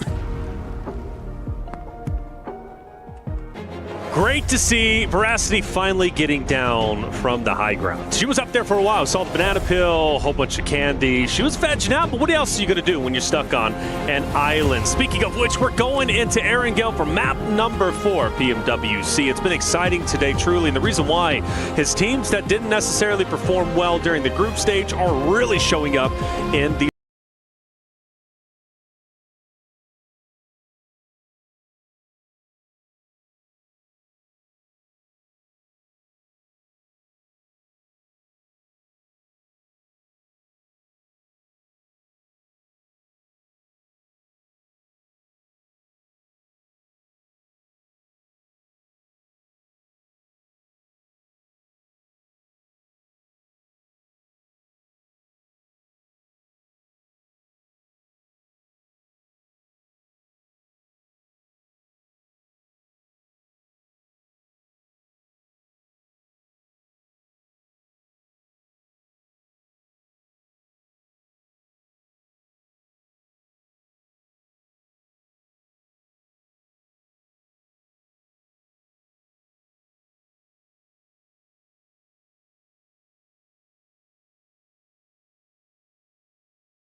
Picardo as well, remember, there was a hot drop there, and that was with Regnum Karya losing the majority of their players in that scenario. So it looks like they are actually going to be changing quite dramatically here, going for that spread around Picardo instead of trying to drop on the inside. So going back to in the zone, straight up north, a little bit different from what we saw in the last game.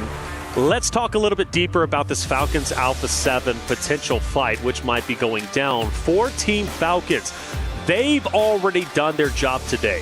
46 points, I'm happy with that. If I'm a competitor, I'm thinking, okay, even if we get first eliminated here by Alpha 7, yeah, it's not ideal, but I'm still happy with the amount of points we got.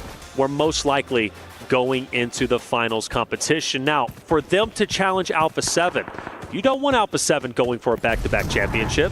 You now have a chance to shut them down in game number 6 in 10th place. That's a tremendous offer, and if I'm Team Falcons, I want to hunt them down, and I want to take this fight once again to Alpha 7 and try to keep them away from top 8 as much as humanly possible. And we do have Ralph, who's going to be kind of circling around the team of Alpha 7. But in the meantime, it's not unfolding just yet. Power, we saw them early on in the last game. We're seeing them once again. They are already on the road. We're only 2.5 minutes in, and it seems like teams are already making their way forwards to these next stage positions. So potentially fairly light on the loot for a few of our players, but they'll be okay. Okay, heading back in towards Picardo. They can pick up a little bit more gear to be getting on with. So for Power, currently sat right at the top, nearly up at that 60-point metric, which would be huge to end their day on. In the meantime, Alpha 7, they're out. No hot drop scraps to be seen so far this match, so adjustments have been made. That's right. I think this is the best course of action. Something Alpha 7 didn't have a chance to do in the last game, now have a chance to go dead center of the zone. Maybe have a little bit more longevity. Let's not forget, for this A7 roster, they are a wonderful Miramar team. That last game was very unorthodox. It was all up to Narvala, who ended up clutching it out. So for Alpha 7, a big game here is very much so needed. Even the best can start to feel rattled. I don't know if Alpha 7 is necessarily feeling that pressure just yet, but you know, there is a little bit more at stake now in the survival stage. Without question, they go up towards Hora. Northern side of the zone, still very much dead. A lot of real estate there for anyone to take. But for Alpha 7, how long do they stay center zone? That's the question. It's kind of antithetical to what they've been playing so far. Playing that edge side, playing that sweeper position, but they're going to change things up here on Miramar. I think they can chill out here for quite a while. These concretes should be fairly decent to hold. We'll see how long they can do so. Vision rotating in from that southwest side as well. Currently 2-2 split. A really quite big split. It's about a kilometer difference between the two outposts. This is on the forward position for Team Vision. You've got the other two players bringing up the rear behind them. Never alone, playing with a Nawaf on that vehicle rotate behind them. The scout is good. They're clearing the path, and they're going to be chilling for the time being, and actually sailing on in fairly close to a couple of our other players, potentially all the way up towards Alpha 7 there on the north. Setting the trap on the Sleepy. Oh no. Sleepy gets up. Does he know Petrino's up there? Well, now he does. Cat's out of the bag. A big fight for the high ground. Molotov out. No, Sleepy down! Sleepy no! down! And there's nothing he can do. Hugs the wall, tries to avoid damage, and simply cannot. Petrino holds on tight to what he's got. That's really bad news for Sleepy. Drops down the side and takes a dirt nap. That is an uncomfortable pillow, if I do say so myself. Well, still, a chance to get back up is there. Jiggle overlooking where Petrino's out means Petrino can't comfortably go for the finish, nor do I think he's truly concerned about getting the cleanup on the Sleepy. So, might be a four-man unit quicker than you would assume. The pickup is in, so all good. Sleepy can let that error go. It's like it never happened. It definitely happened. It's so happened. It's unbelievable. The rest of Intense Game might actually be able to navigate around this one and force the positions for Ora. The benefit of not going for that. The benefit of not going for that flush out is that it draws Aura in, and now they have to commit to this hillside push. So Pedrino can just give ground. I mean, it's smart, right? You just slam it in reverse, do a little pirouette on the way down. You look classy, you look sophisticated, and you just get out of there, right? That's the idea. Not out yet. A lot of ammo being dispensed here downhill, but not quite connecting. Has to hop out though as the vehicle starts to set on fire, and there we go. Okay, so as cool, as swift as it looked, he was not quite quick enough. Well, from Power to Noxium Red Force, they start to clash very early on. Power was one of our early teams in map number 5 here on Miramar, who started off on fire, had a chance to take the win, falling just short to RA this time. Maybe one of our first teams to be eliminated, depending on how this fight ends up unfolding. Noxium Red Force, a very aggressive roster, who started to improve their performance on day 2 group play, looking strong, obviously, in today's competition, now top 3. Badan hugging the corner. Noxium Red Force starting to tighten the vice grip. It's not going to be an easy fight for either which roster. I do love the high ground over Tizzy. Power cannot disengage. With Doc starting to fall, do we start to see Noxium Red Force unfurling? Binny will be there for the refrag. That smoke on the door frame is doing a lot of work for Noxium Red Force. He's playing around it with the shotgun, just going on those gut reactions there. Hitting those flick shots, all important. Has done so much for them. Easy, drops down, out and around the side, and he clocks one on the swivel. A really nice heads-up drop down there for Easy. More to go, though, and Binny on the inside, trying to keep things together for Noxium Red Force, but Power trying to turn it around, and the pump action again for Binny. Dispensing a hell of large amount of damage for the roster of Noxium Red Force, and they keep it going. Power done and dusted. Ooh, and that's tough, isn't it? Going into tomorrow's competition, Power, man, they're going to feel good naturally. Great performance when it comes to the top of the standings. Currently first place, 56, near that 70-point theoretical threshold for top 8. They're very healthy, but going from what should have been a guaranteed win, in my opinion, in map number 5 to being first out in map 6, they're going to have to recover short-term memory going into day 2's the final day for the survival stage. The zone shifts wildly down towards the south, and therefore everybody has to full speed ahead straight into the next stage. I'm looking at Regnum Kaya, I'm looking at Fireflux holding down towards these south areas on this map. You've got Fireflux who can control the south edge of San Martin, get up into those hills and try and maintain the control. Everybody else on the road. Alpha 7 leading the charge. They leave almost immediately. Rightly so. They've heard that fight across the way. They know Noxium Red Force are still a little bit battered and bruised. Can't take that fight, so you get out of there fast. You're not going to be as challenged here. Across the road they go, and they're looking a lot safer now, and they are into Regnum Kaya territory. Alpha 7 dead center, like you said. Let's see what happens here as Noxium Red Force very close to him. Regnum Kaya also starting to tempt fate.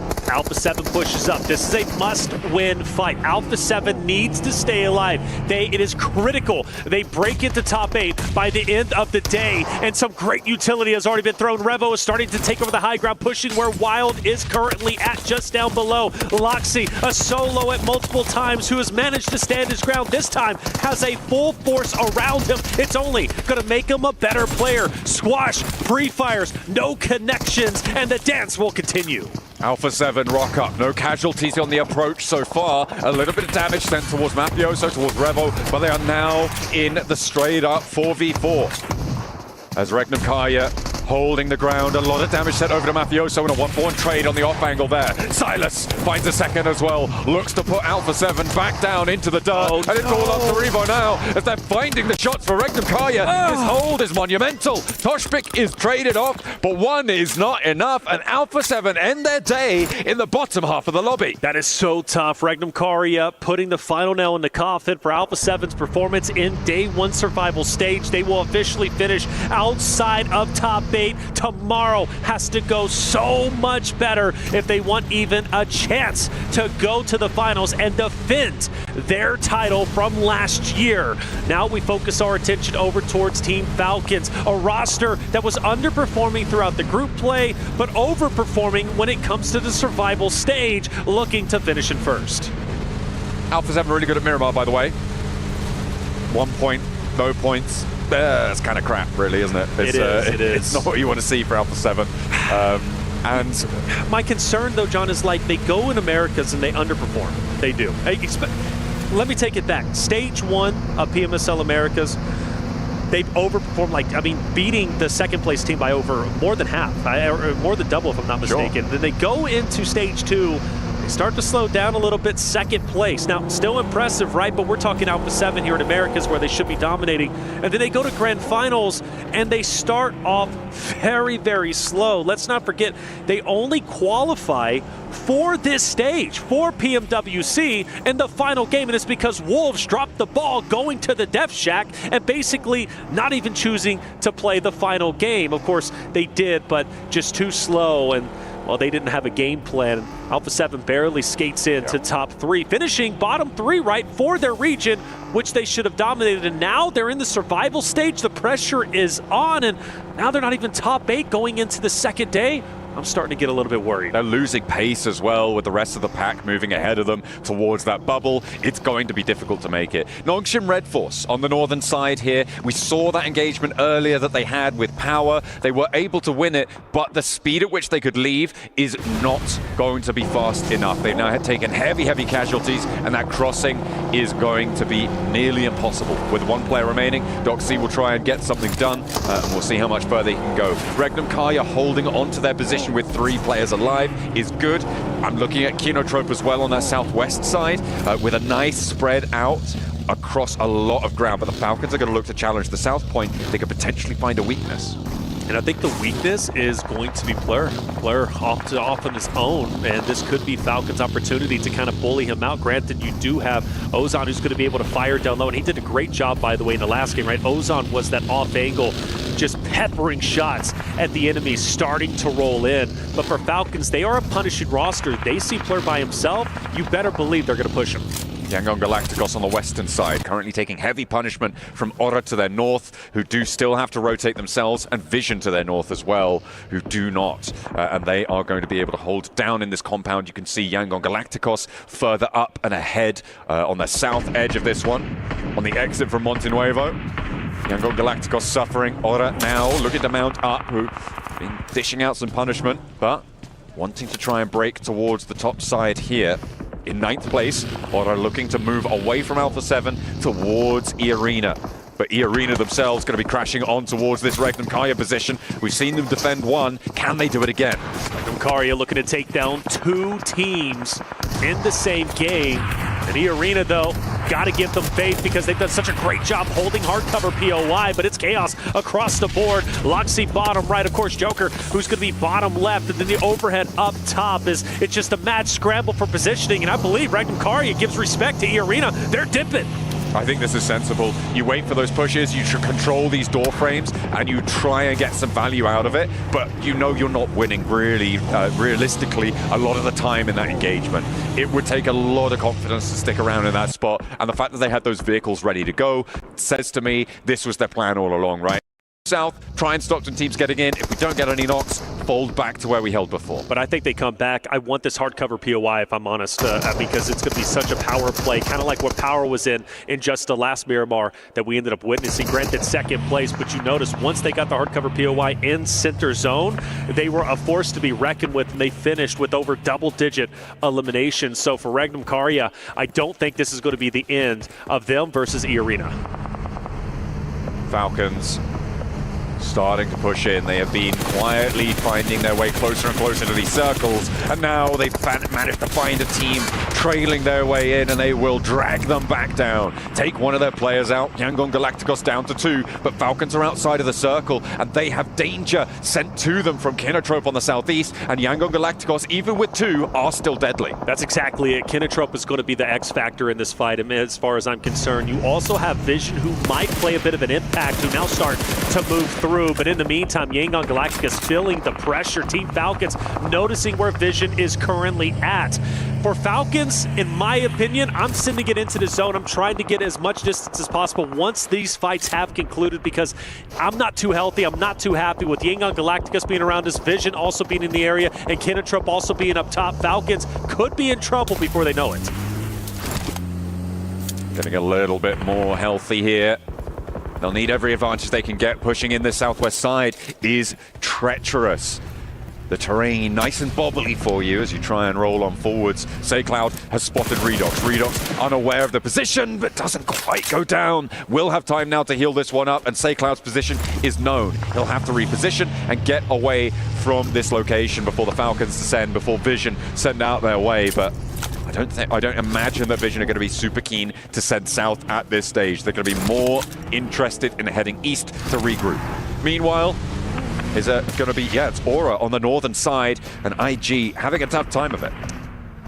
IG, team that's been struggling quite a bit towards the bottom end of the standings, only outdoing that of Gamix. We've noticed IG get overly aggressive at times, disrupting fights. This time they look to take down Aura, and it's not going to be easy. Meanwhile, we transfer over to R8 and Influence Rage, and there's bodies all over the ground. Every health bar's red on my screen right now. What is going on? It looks like Influence Rage are going to be able to heal up a little bit more effectively than R8 in this location. In fact, it's only Damar who is left standing for them, and he is split from this fight. He's trying to take those shots down and might actually have an impact here, as 3 players from Influence Rage are currently on the deck. And Damar could try and challenge this. He's not really got too much to lose, has to get out of here anyway. A front flip on the buggy. He's dismounted from it, but he stays alive. Will get it back into control, but all this time, Influence Rage have been healing, have been regrouping. Hang on a minute. No, they haven't. He took down Lowboy. He took down Lowboy from a distance. Now Damar knows, I've got to capitalize off this. He pushes straight in. He's a solo. He's going for gold, but can he pull off a miracle play? Well, at least so far, yes, he can. He re-rotates over to potentially take down Lowboy, but now he's going to take down Lorzen, who pushes over the top. Damar looking to make a heroic play, but gets silenced finally from a distance. He's taken down as Fireflux says enough is enough.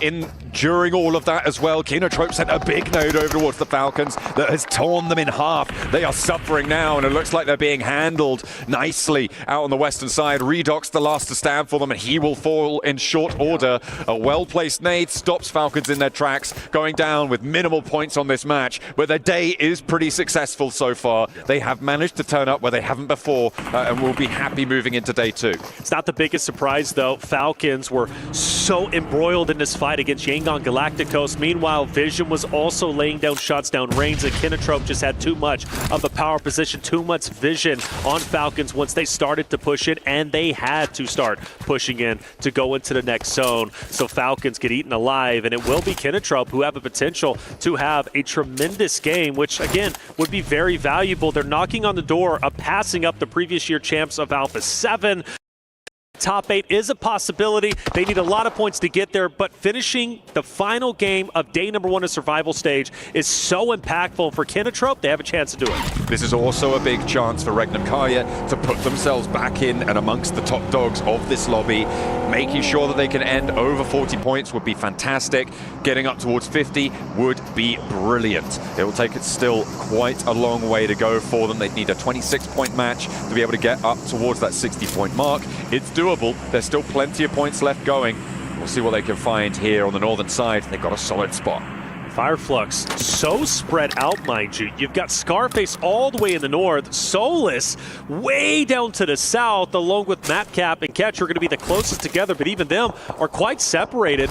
And Scarface is feeling the pressure as Loxy takes him down. John, do you think that spread is a bit too much from Fireflux's perspective? I think that you could definitely argue that, yes. I think it's fair enough to say that it was way too bold for Fireflux there to keep that one going. Perhaps they didn't have the rotational capacity, perhaps they'd run out of vehicles, not entirely too sure, but it looks like they're going to try and re-establish this split. I mean, there's no one really challenging them here. At this point, everyone's pushing in south or north or west, so they are trying to just cover this ground, but I think leaving someone on the far side of the on the far side of the road may be a bridge too far. Yeah, it's a bit weird for me. Granted, gaining insight, maybe scouting the horizons, but your scouts get taken down, and now it's time to get back together. Solus looks to be joining where Ketch is currently at. Matcap will also join into the mix. Maybe they were trying to establish individual zones, so when the stages did start to collapse, they had real estate already there and the information needed in order to set up quite nicely to gatekeep, but it's just a bit too much. But with 3 members still remaining, a chance is still there. Now for Doc, well, his chances are gone, and well, that's going to be the end of Red Force. They get taken out, and their final game of the day is over with. Now, for Hora Esports, though. All eyes on them. 4 strong, dead end of the zone. They can make a deep run.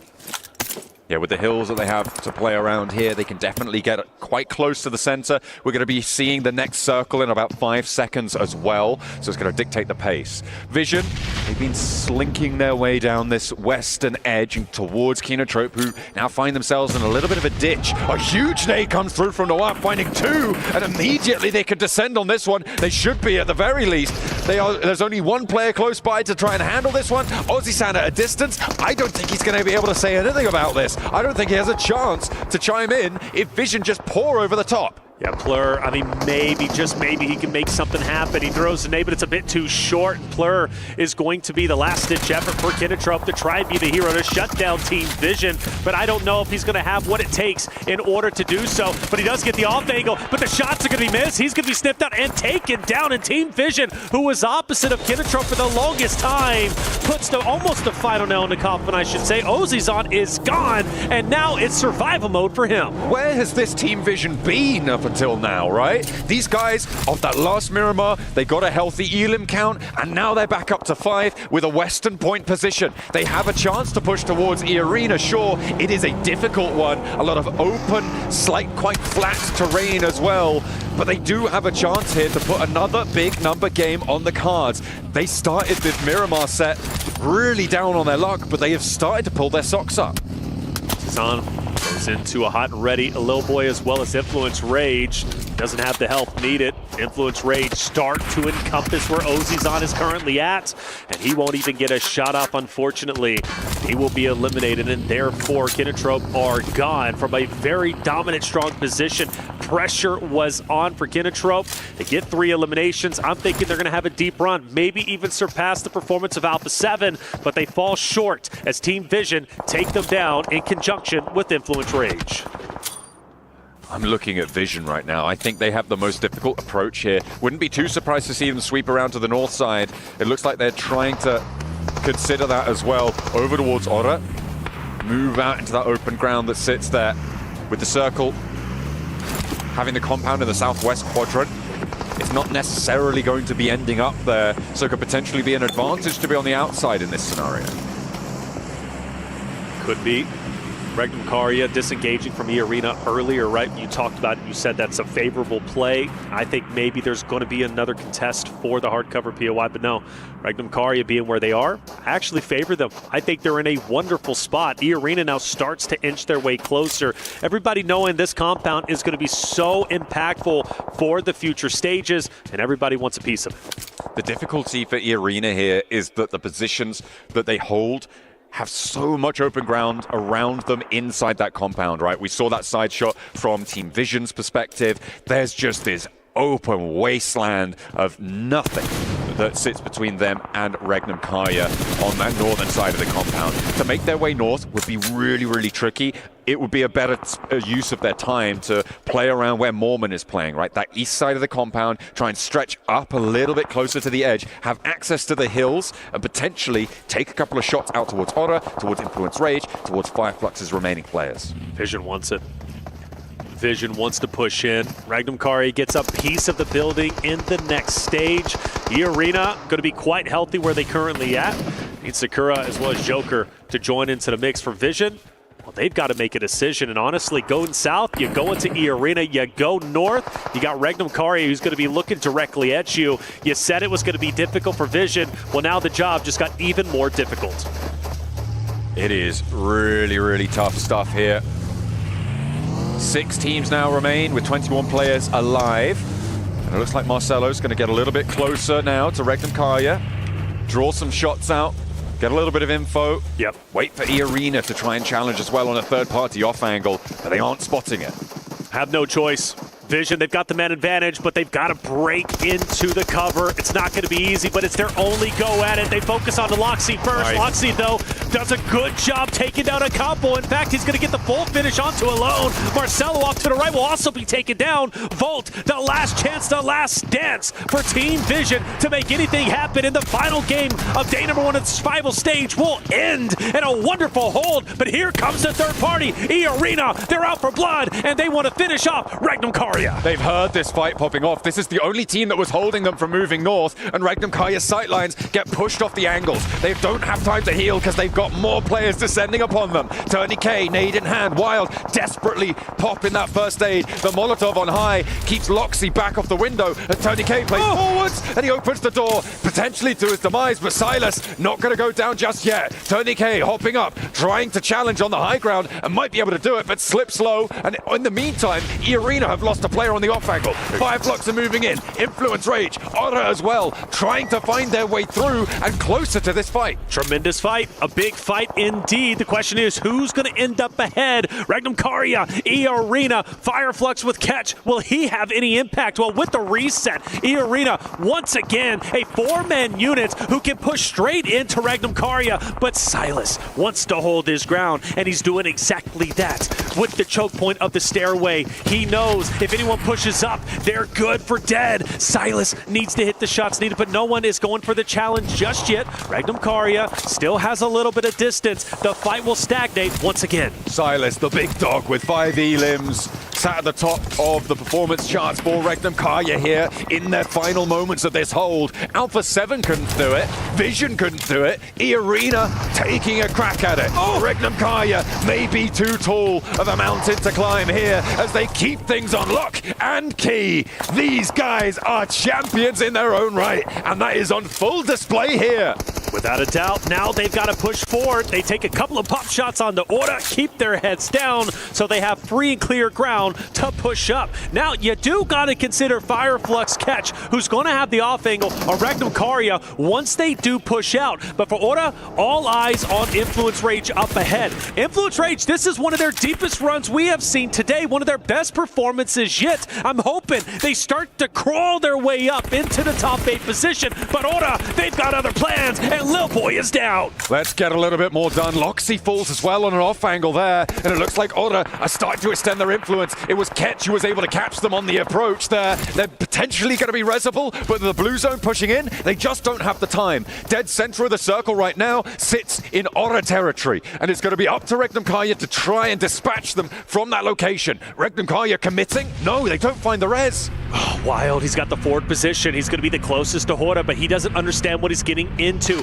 You've got Influence Rage who's been fighting against Horda. Wild's going for the off angle. Sleepy has taken a lot of damage. Sky's going to be coming to nade. Silence is going in. The tip of the spear looking to turn the tides. Regnum Karya is full committed. They know they have to, but Wild, he's the only one who's going to be standing currently. Orda is going for gold, but Influence Rage, I've got to favor them. I think they got this. Orda, they are running on fumes, and Influence Rage is tightening the vice grip. Law with a nade cooking now. Over the top needs to find the shots, but Lorison goes down to the back line, and no answer is found with a nade. Sky looking to try and take up the mantle of the Pete, but again, he is rebuffed. It's all up to Jiggle now for Orda to keep them linchpinned into this match, but Catch is there. He finds it, and that's Law as well, taking the shots out wide. Nobody's getting out of this desert unscathed now, and Law can't find the first, looks for the second challenge, and he just dips behind it. Stays alive for a moment longer, a breath allowed for the time being. Sleepy's the one to watch out for. Catch as well. Look, Fireflux can still very well win this with a solo, and it could in fact happen. Sleepy's going to take down Law. He's going to be gone. No Fears once again dropped. Diego's going to be pushing up onto Orda. The nade's going to be cooking. Orda's actually out, and now it comes down to a 1v1. It's going to be Catch versus Diego. Catch, the madman from Fireflux. They've been playing on dribs and drabs for so long, and they managed to find it right at the end. What a crazy turnaround for Fireflux. They play in the shadow of Team Vision, and Regnum Karya on the compound. They play split, they play snake, and they bite. Fireflux, a dominating performance, the solo playing spoiler, and you gotta respect Catch in that moment. We knew he was in a power spot, watching Regnum Karya start to rotate over after they win 2 dominating fights, but at the end of the day, it was Catch overlooking his competition, overlooking the battlefield, the battleground, and knowing he had what it takes in order to take over the victory. Fireflux, a tremendous win and a night and day difference from their group play performance to where they currently stand, just behind Power Esports. What a rotational set at the end there. I mean, Fireflux, by all rights, should not have won that one. And I think that for me, Regnum Karya put on a real classy display in that match. That hold on the north side, that regroup up to the north edge as well. That is a team of discipline. So for Regnum Karya, they close down strong. The top 8 here looking pretty healthy. We'll see if they can maintain that spot, because Alpha 7, they're going to be trying to batter down the door. We're going to head back over to the desk. Kalaris, what do you guys make of that one?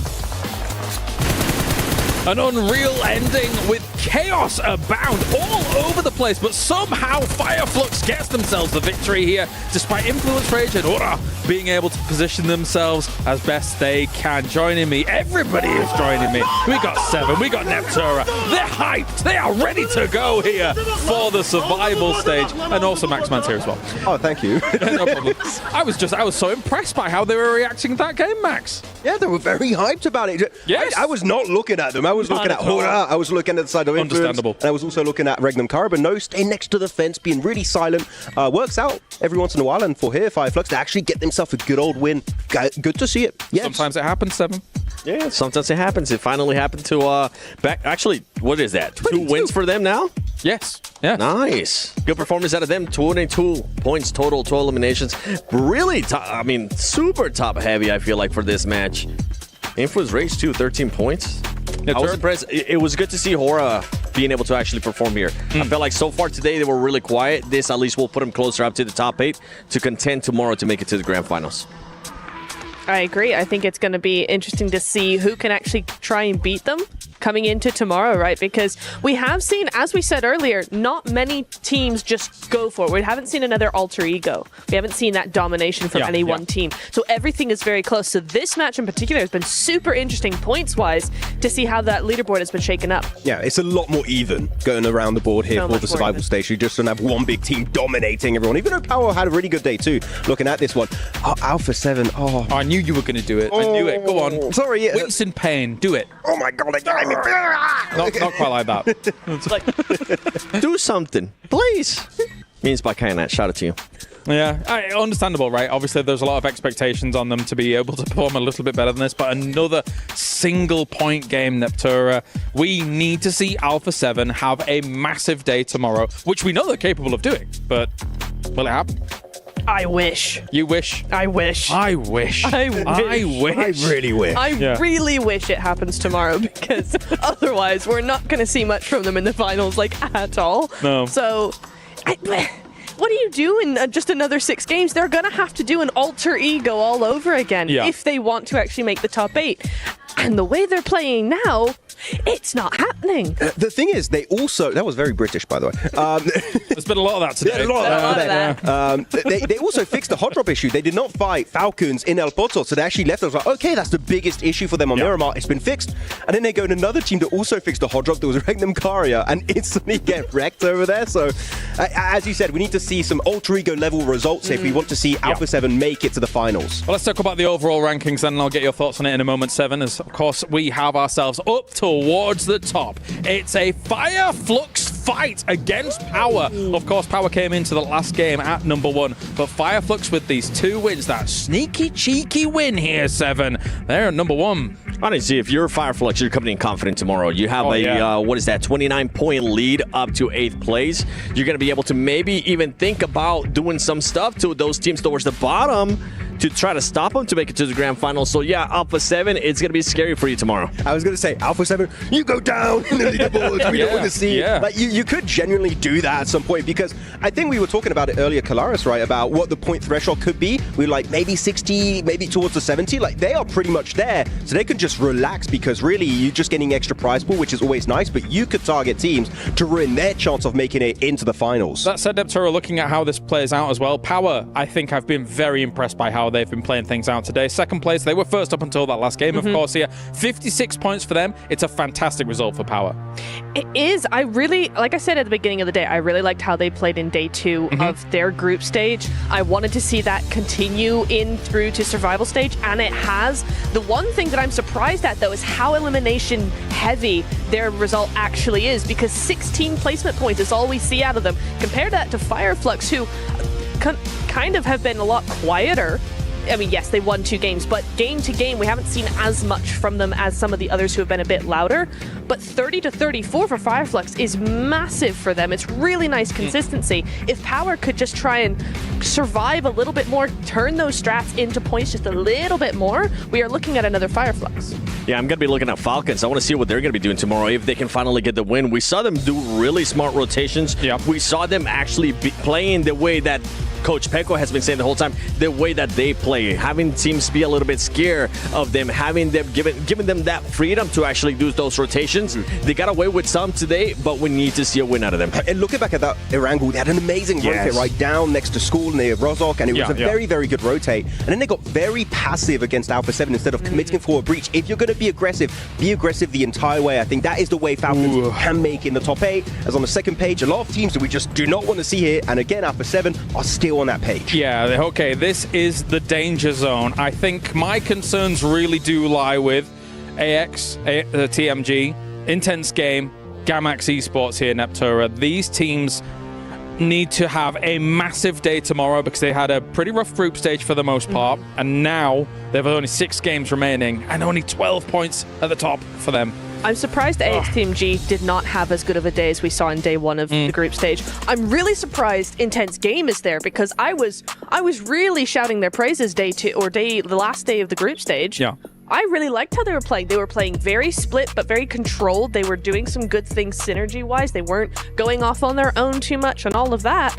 It just wasn't able to actually, number 1, turn that into points, and number 2, actually come back from their day 1 performance. So to see that happen all over again is a bit disappointing. Not just points, placement points. They have 0 placement points in the rankings. Then you get eliminations. That means they're not getting anywhere near the later stages of the match. So we need to see more from Intense Game that did so well going into Americas. I expected more, and just nothing has been delivered so far here for PMWC. Usually the excuse for those teams would be like, okay, maybe it is their first global event, but that group is just set up of full veterans, Brazilian veterans that have been around the league for a very long time. Going back to AXTMG, one thing that I would tell this team to start fixing up is stupid fights. That's what it comes down to. Taking fights that you don't really need to take. I think we went back to Aaron Gill at one point. We were even scratching our heads. Why are they taking a fight with Alpha 7 at this stage? Why not just back up and actually focus on later into the game? That's what that team needs to do, because if not, they're not going to be qualifying at all to grand finals. No, it's going to be tough. Really is. And as you can see just before there, it was, of course, Fireflux wall-to-wall, starting off the day with a win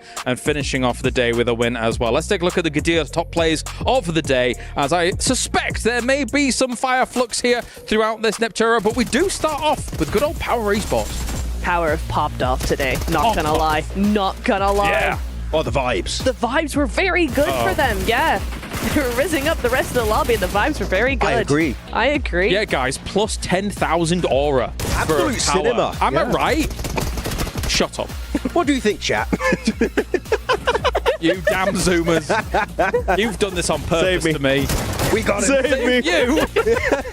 I'm going to go sit with you next on that little couch. Yeah, you can sit on the old man chair over here. The over 30 gang over there. Yeah, come along, He's joining up.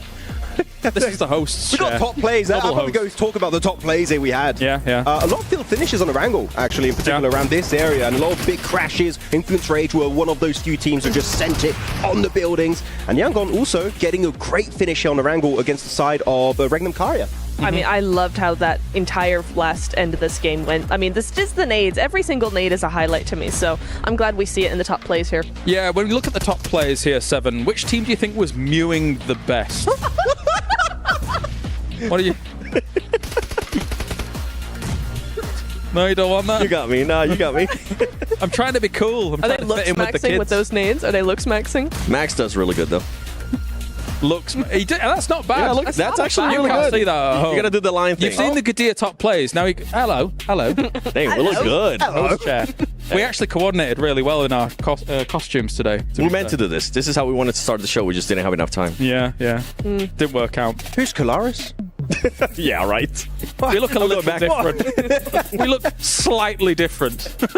Slightly. Same, but no same. Well, that was fun.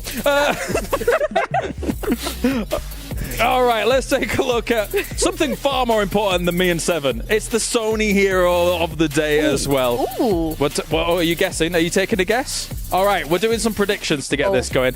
They seemed very keen. So, Max Man, do something. I had Koa. Koa? Pick, yeah. It's a pretty decent pick. However, they did fall off a little bit throughout the day. So yes, yeah, true. It was unfortunate. So I'm shutting you down straight away. Al-Haji. Ragnar. Oh, you said Al-Haji? Yes. Okay, well you skipped the queue. So Yeah, shush. You're Ragnar. eliminated. Yeah. Ragnar. Okay, Ragnar. Okay, sorry. Ragnar. What about you? Me? Yeah, you. No, I abstain from this vote. He's doing a 7, man. That's the best part of being So the host. annoying. I know. Yeah, I'm going to tell you to shut up again. All right, let's find out who is going to be our Sony. Oh, wait. Daily winner. MVP. Scarface. Okay, to be fair, even like after the second game or something like that, I think he had 9 limbs already. Never mind anything else that was coming in here, Max. Actually, wait, does he have to be from the top team of the day? Not necessarily. Why are you asking these questions, Max?